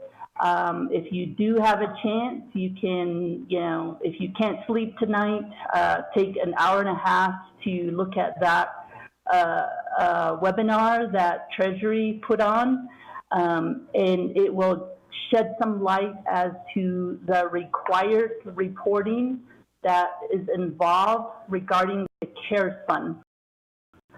And so it's a lot of work if we are to do 110 sub-recipient agreements. These funds, I've always maintained from the get-go that they're unlike other funds that we deal with that are less restrictive, like your general fund, CHSN, those types of funds. These are restricted funds. Obviously, they're federal funds. In the beginning also, there wasn't really much talk about infrastructure. These funds were meant Tribal to... Hill Drive, house number 8. Okay. Okay, someone's on mute. So, hey, hold on, staff member. Okay, they just jumped off. Sorry, Madam Controller.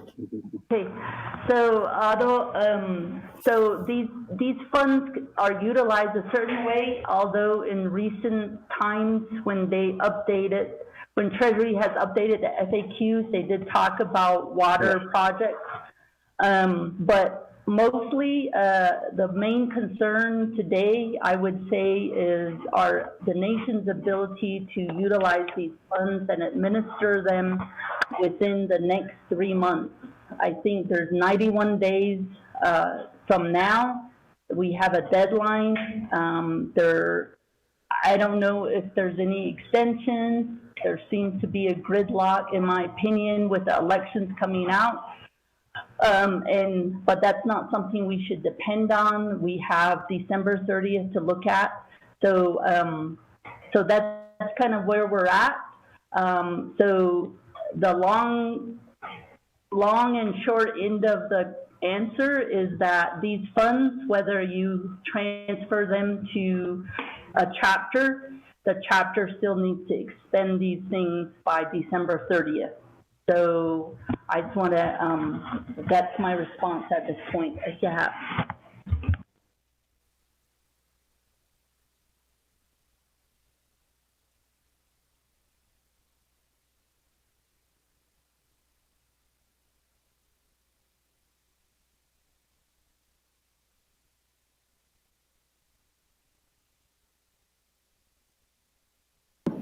Thank you, Madam Controller. With that, let me go to Ms. Barbara.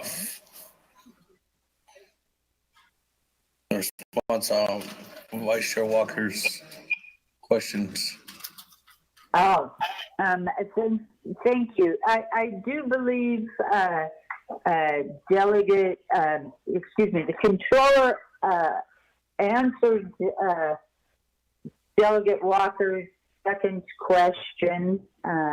His first question was about directives having to do with telecommunications and broadband.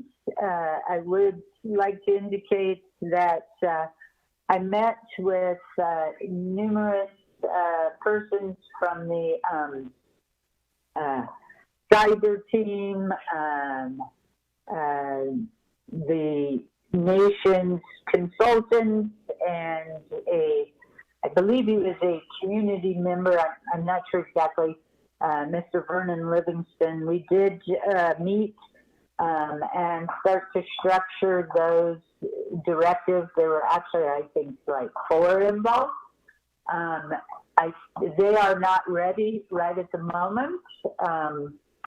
They may be ready later this afternoon. If not, they will definitely be ready at council. Thank you, Speaker.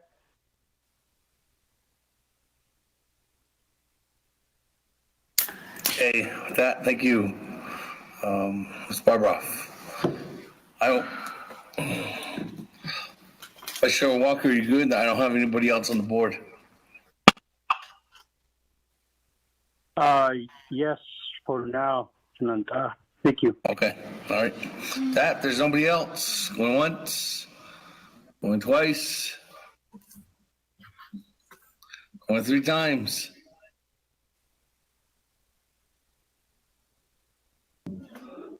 Yeah. Speaker. Yeah. Before we move, I'd like to propose Honorable that Freeland. Thank you, Speaker. Chair, before we move on to a vote, can I propose the amendment?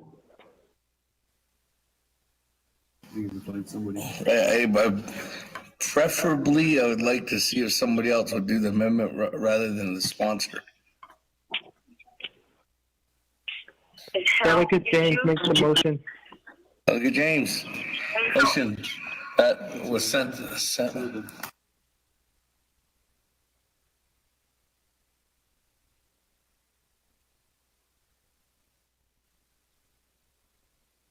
Daniel, so second. Go to Mr. Rico to read it into the record. Chairman? Yes, Honorable Freeland. Chairman, there's two amendments. My apologies. Okay.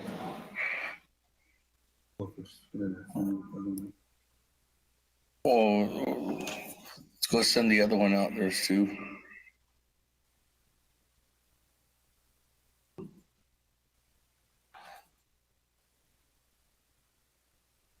I'll have Mr. Rico read both of them into the record.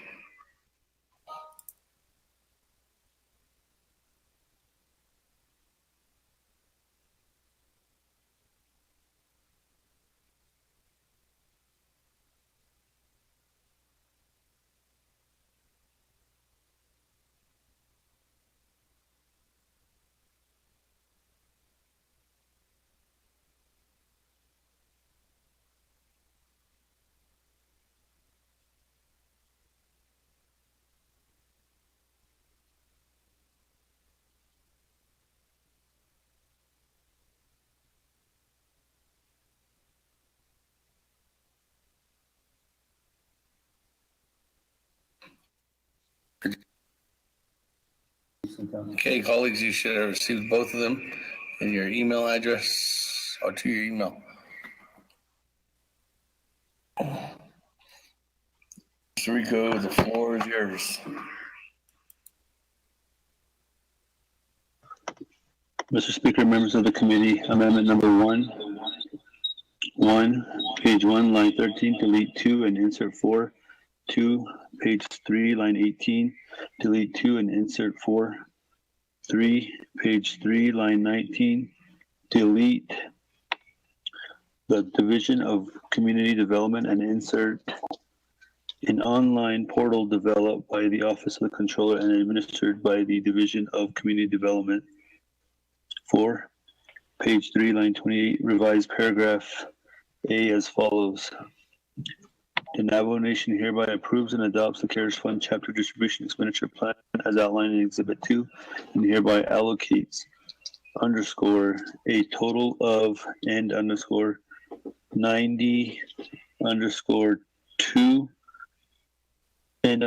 million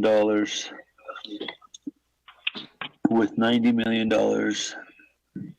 for Navajo Nation chapters, both LG certified and non-certified, through the Division of Community Development pursuant giving us the phone. to 12 NNC Section 820 O's 50/50 chapter distribution formula, and $2 million to the Division of Community Development for the resources necessary to implement the expenditure plan, subject to technical correction by the Office of Management and Budget. The amounts allocated to each chapter are set forth in Exhibit 3. 5, page 4, line 1, delete through the Division of Community Development and insert an online portal developed by the Office of the Controller and administered by the Division of Community Development. 6, page 4, line 9, after procedures, insert developed by the Office of Management and Budget in conjunction with the Office of the Controller and Division of Community Development, and delete the Office of Management and Budget shall process the detailed budgets in the most expeditious way or manner available to ensure that the funds are distributed within 15 days after enactment of this legislation. 7, page 5, line 3, insert new paragraph as follows. The Navajo Nation has determined that the fastest and most efficient way to distribute funds and expedite procurements is through a centralized online portal. To that end, the Office of the Controller shall work with the Division of Community Development to develop criteria that ensures the intent of this expenditure plan can be accomplished and complied with through an online portal process. 8, page 5, line 3, delete under the respective expenditure plans as soon as the expedited budget procedures are complied with, and insert for a chapter's expenditures once the respective chapter has completed the online portal process. 9, page 6, line 20, after by, insert requesting. 10, replace existing Exhibit 2 with revised Exhibit 2, attached and incorporated herein. 11, page 1, line 14, after distribution, insert an Office of Controller Cares Funds implementation. Delete plan and insert plans. 12, page 3, line 17, insert new paragraph as follows. The purpose of the Navajo Nation Office of the Controller Cares Fund Implementation Expenditure Plan attached as Exhibit 4 is to immediately provide $20,008,798 to the Office of the Controller to secure necessary resources to expedite the implementation of the Navajo Nation Cares Fund expenditure plans, and ensure that entities and communities have access to funding necessary to mitigate the effects of the COVID-19 pandemic. 13, page 4, line 5, insert new paragraph as follows. The Navajo Nation hereby approves and adopts the Office of Controller Cares Fund Implementation Expenditure Plan as outlined in Exhibit 4, and hereby allocates $20,008,798 to the Office of the Controller for the purpose set forth in Exhibit 4. 14, insert new Exhibit 4. 15, renumber or reletter succeeding paragraphs or sections accordingly, if necessary, and this amendment shall supersede inconsistent language contained in any other committee amendment which shall be conformed to the intent or language of this amendment. The Office of Legislative Services, with notice to the sponsor of the legislation, is hereby authorized to make necessary grammatical changes. Mr. Speaker. That motion on Amendment 1, Honorable Vince James. Second, Chairman Daniel So. Comments, questions on Amendment 1? There's none. Go to board. On Amendment 1. Oh, crap. Honorable Elmer Begay. Honorable K. Allen Begay Jr. Honorable Paul Begay. Honorable Nathaniel Brown. Votes green. Honorable Paul Begay votes green. Honorable Nathaniel Brown. Honorable Eugenia Charles Newton.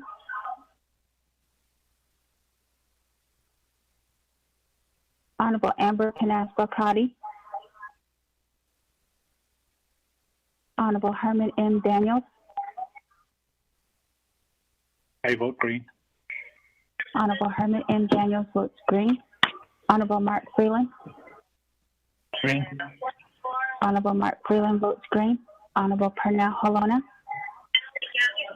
Holona votes green. Honorable Pernell Holona votes green. Honorable Jamie Henry. Henry votes green. Honorable Jamie Henry votes green. Honorable Vince James. Delegate James votes green. Honorable Vince James votes green. Honorable Rick Nez. Delegate Rick Nez votes green. Honorable Rick Nez votes green. Honorable Carl Slater.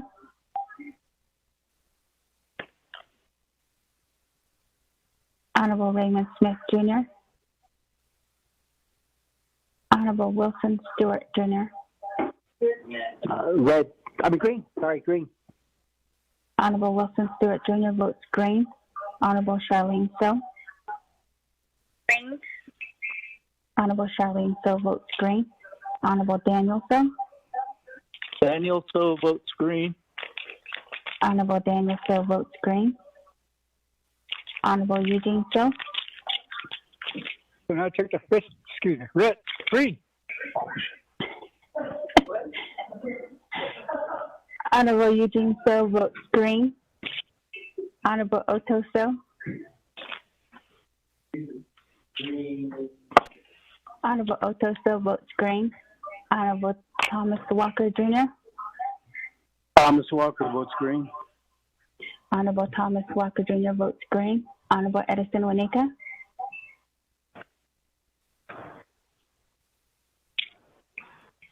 Honorable Edmund Yazzie. Green. Honorable Edmund Yazzie votes green. Honorable Jimmy Yellowhair. Honorable Alma Begay. I vote green. Honorable Kia. Honorable Alma Begay. Honorable Alma Begay votes green. Honorable Kealan Begay Jr. Green. Honorable Kealan Begay Jr. votes green. Honorable Nathaniel Brown. Delegate Brown votes green. Honorable Nathaniel Brown votes green. Honorable Eugenia Charles Newton.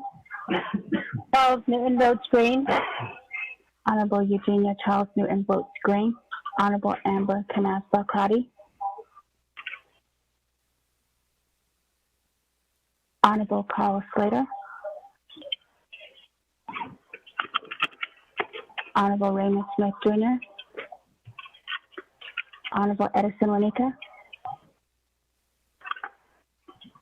Honorable Jimmy Yellowhair. Speaker with a vote of 18 yeas and 0 nays.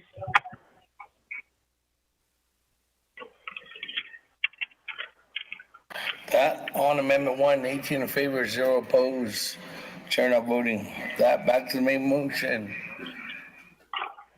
The other comments, questions? Speaker. Eugene So. Eugene So, go ahead. Before we change the whole legislation, I want to call for the question.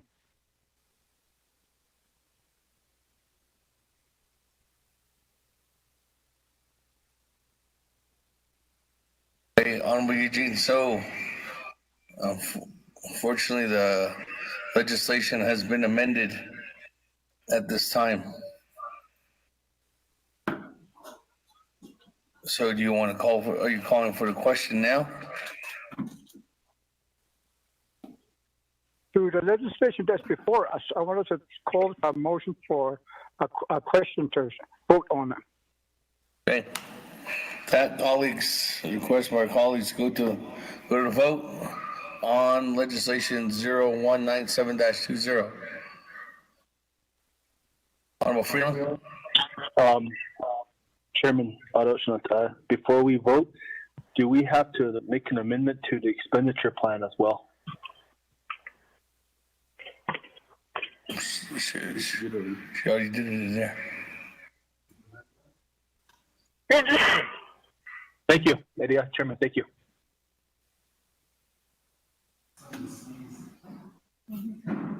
Okay, with that, there's no other comments, questions on the main motion. Request by Chairman Hinu, go ahead. So what does the heading look like now? I think my question real quickly, and then I'll have a follow-up question after that.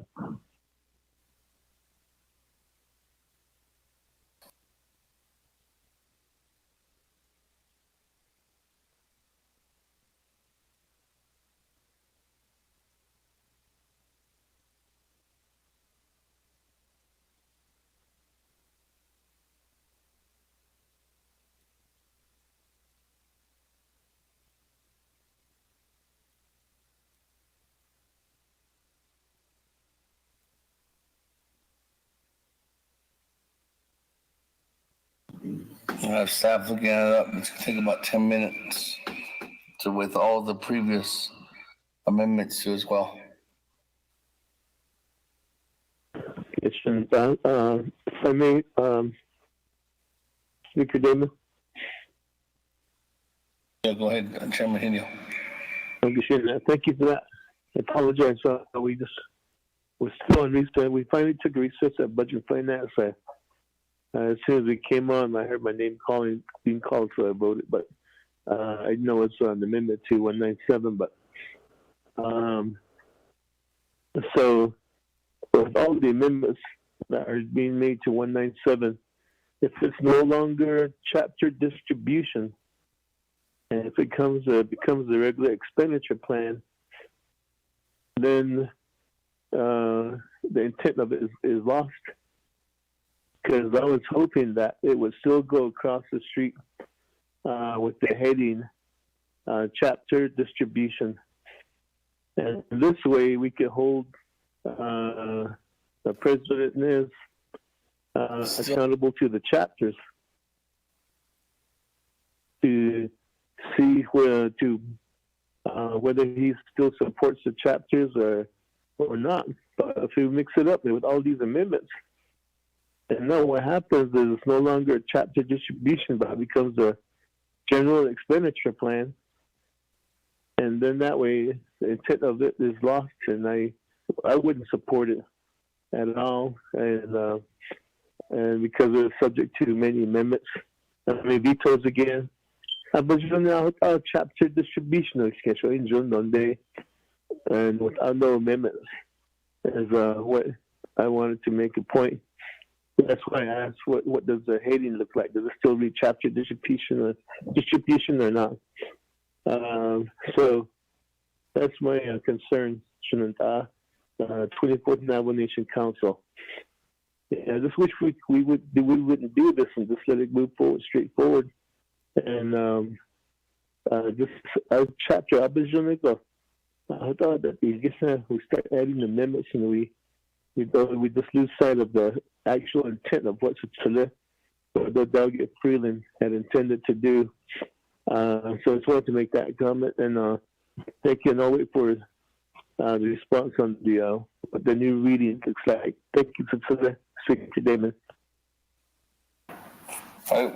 Chairman Hinu, we still have staff that have it now. Go ahead, Mr. Rico.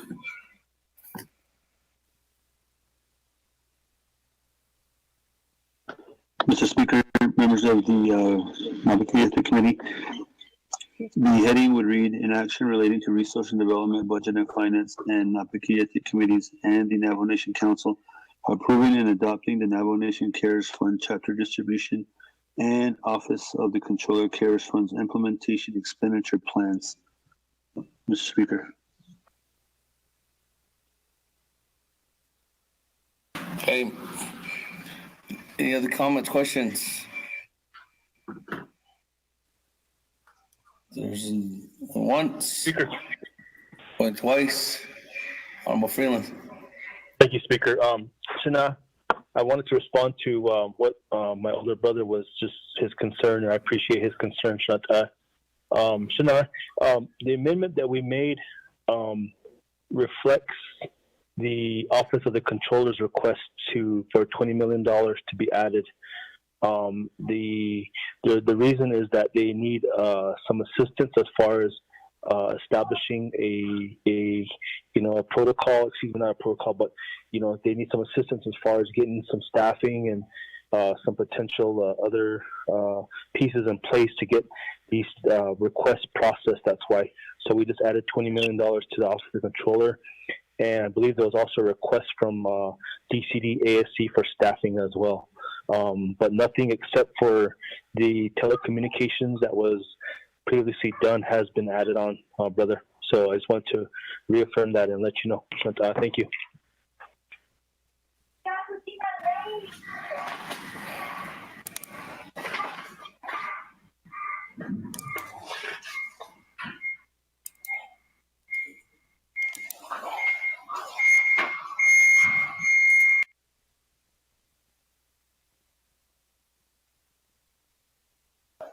Okay, with that, colleagues, if there's any other comments, questions?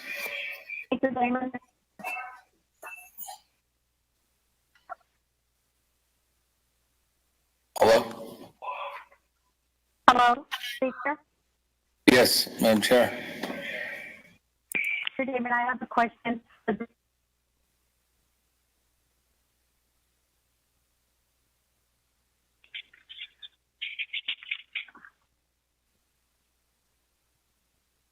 Go ahead. Thank you, Speaker. Honorable Freeland, thank you for the legislation. I wonder how it could be first chapter. What I worry about is there was a recent purge that was done in the last election. There were a lot of people who were purged from the Madam Chair. Yes. Can you hear me?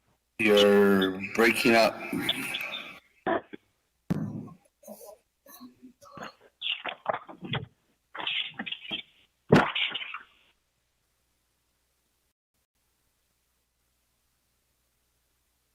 Hello? Yes. Okay, is that better? Yes. Thank you. Honorable Freeland, I was asking, how is this going to assist individuals who are registered for the chapter? As we all know, there was a recent purge that was done during the last election, so there were a lot of people removed from the voting records, and I think that I don't know how many of them have actually gone back in to re-register. We have also had individuals that for 18 since the pandemic, but because the office was closed during that time, a lot of people weren't able to get registered. The other issue that seems to be happening as well is with driver's issues that have been happening across the Navajo Nation, people having issues trying to get their driver's license. You need your driver's license to go and to register. How are we providing for all of the people on Navajo Nation if the chapter usually requires individuals to show proof of, I guess, their voter registration with that particular chapter? How does your legislation, I guess, address that and making sure that all of our people are going to be assisted? That's my first question. The second one is, I know that some chapters have within their plan of operations that they can only help one time a year. So if families have already received assistance from the chapter because of COVID, does that mean that they will not be allowed to to receive any type of assistance again with this CARES money coming down the pipeline? So those are my two questions at this time, if you have.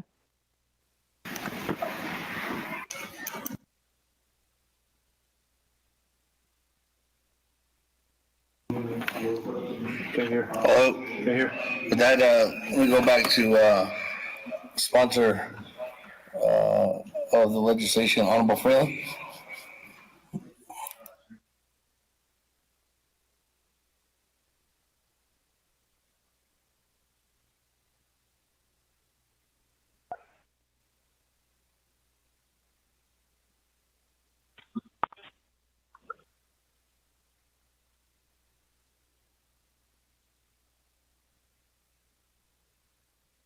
Okay, thank you, Chairman. I was over here really talking to myself on mute. Sorry. Thank you, Deja, Honorable Charles Newton, for those questions. In relation to your first question, I know there's been an influx as far as purge has been concerned. I think with the census as well, this kind of ties into the same scenario. This would give an opportunity for our people to re-register. I bring this up because I have talked to several people in Crown Point specifically.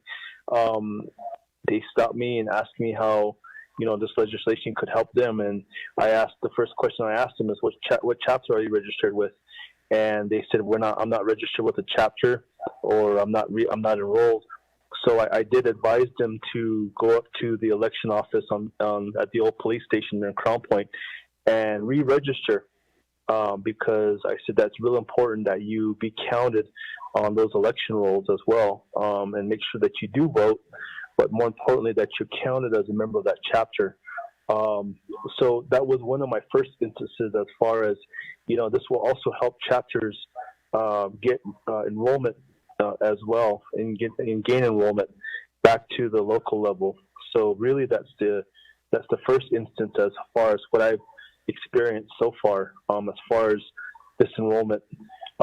In relation to your question about identifications or driver's licenses, that's really a MVD, more of an MVD situation.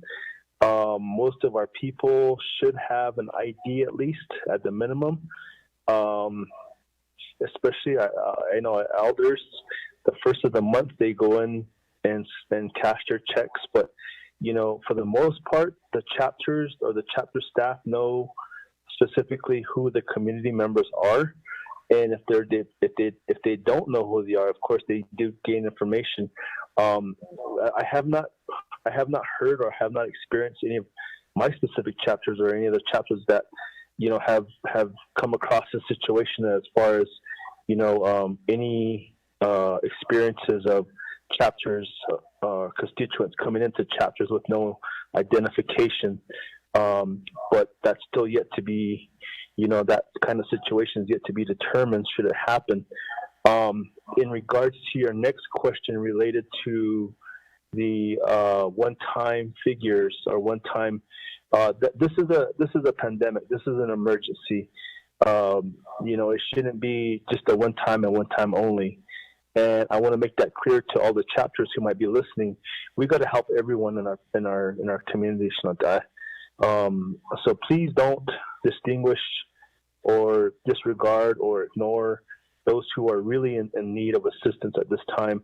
We have some Navajo people that are really struggling, and we need to do our best to ensure that they're assisted in every way possible. I get lots of messages on my phone for assistance, and I even have to give my own personal finances sometimes to help. But it's a matter of us reaching out to our constituents. It's a matter of us assisting those who are most in need. And I label this as a humanitarian legislation. I label this as getting to the most needy of the needy at the Hogan level. And I think we got to stick to that. So I really implore chapters to, really consider that as well, to help everyone, because they do have to spend this money. We have to figure out a way to make sure that everything is spent and not sent back to the U.S. Treasury by December 30th. So I just wanted to make those comments, Chairman, Tillett, Speaker, and my colleagues. Thank you.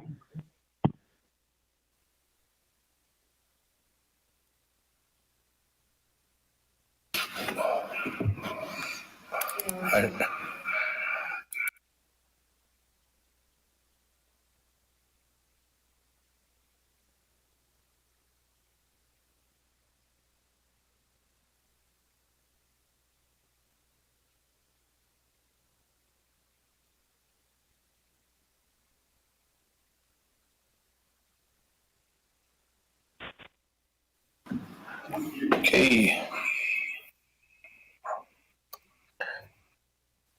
Can you hear me? Yep. Okay, with that, let me go on that to Honorable Keon Begay.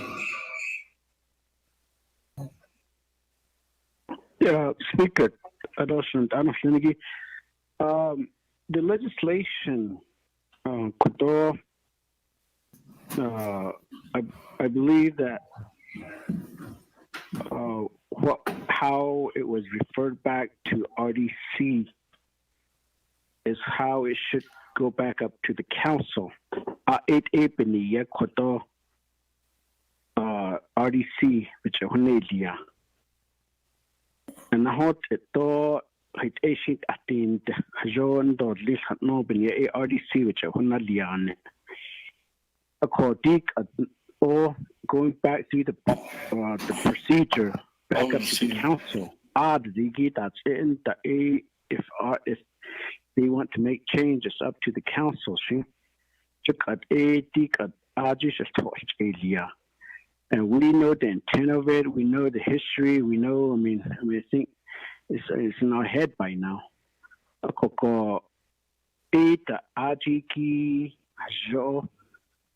At our job, Christian Etia, and Dod, nature a Sipenia, Koto, cutting hitch and not a cockade on us, but not the council go.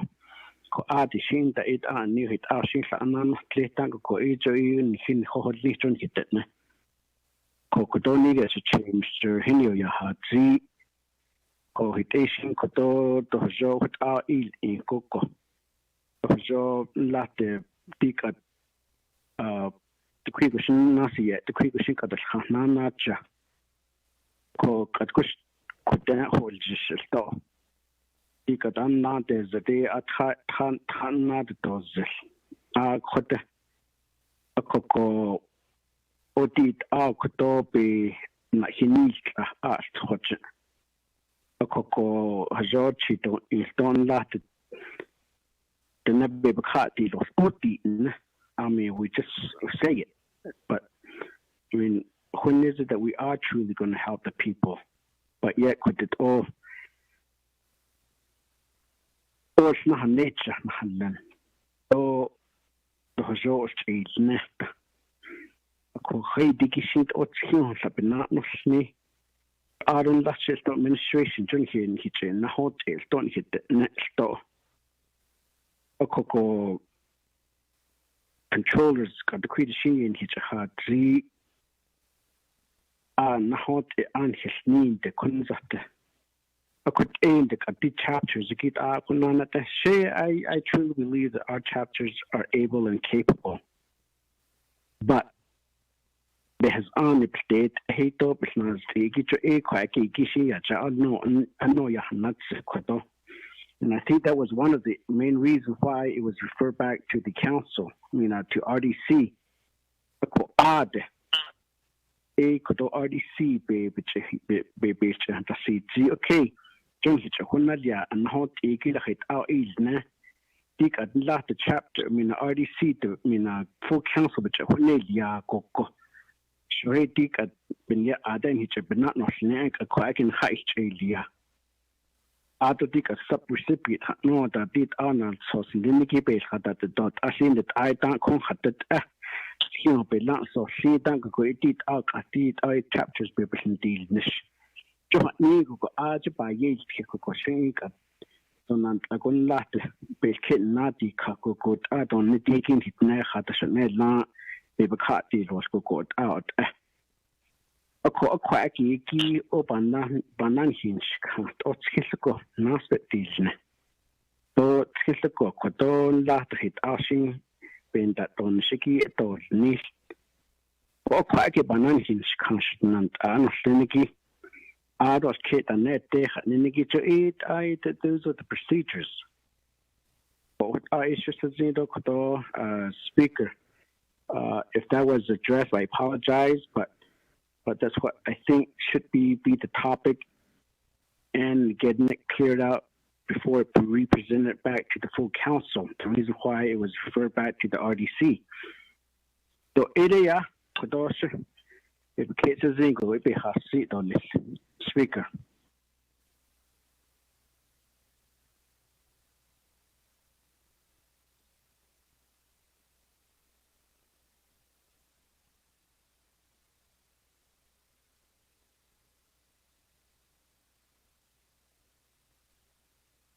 With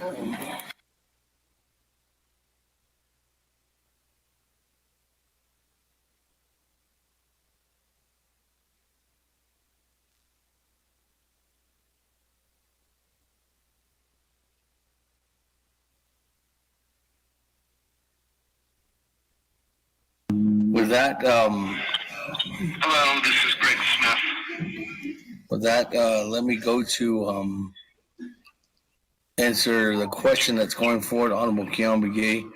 I think that discussion happened at Resource and Development Committee, and I do believe that there was language that was going to be presented at NABI for the amendment, and that amendment did happen. So let me go to Ms. Barbara to answer that question. Thank you, Speaker. When this legislation was referred back to the Resources Committee, there were actually two tasks involved, and one of those was to determine whether chapter officials' spending authority was restricted for the 3 months prior to the chapter elections. As you will recall, I issued a memorandum on that that concluded that no, the chapter officials expenditure authority was not restricted. The other task with the referral was to take a look at the best way, the quickest way to implement this plan by the due dates of the Federal CARES Act, which is December 30th, 2020. As we are all aware, and as I think even the Resources Committee also acknowledges, it's not a question of really so much a question of the chapter's abilities. I don't think of this as some type of judgment on that. What it is how do you move this amount of money and procurement through the Navajo Nation system within a very short period of time on behalf of 110 chapters, while you also have to make sure you are complying with all of the Federal CARES Act requirements, their reporting requirements, their expenditure requirements, etc. And so, as Delegate Freeland mentioned earlier, the amendments proposed, which were voted on a few minutes ago, those were done to satisfy that part of the referral back to the Resources Committee. The way I am reading the referral states, oh, dang it, I just had it in my hand. Where did I set it down? Okay, oh wait, there it is. The referral back, the language of the referral states that it is to go back to the Resources Committee, Resources and Development Committee, and then to the Naabik'iyati Committee, and then back to the Council. So I think you're in order in that respect here. Thank you, Speaker. I hope that answers the question. Thank you.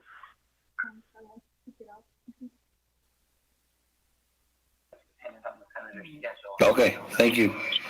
Any other comments, questions? If there's none, going once, twice, 3 times, second reading.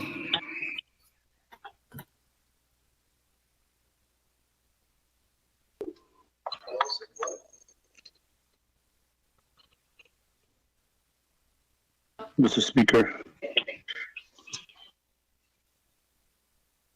Mr. Speaker, members of the committee, you have one amendment.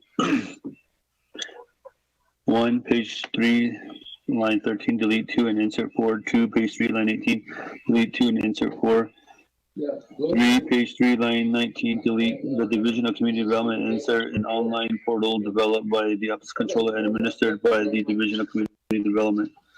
4, page 3, line 28, revised paragraph A as follows. The Navajo Nation hereby approves and adopts the CARES Fund Chapter Distribution Plan as outlined in Exhibit 2 and hereby allocates _ a total of and _ 90 _ -2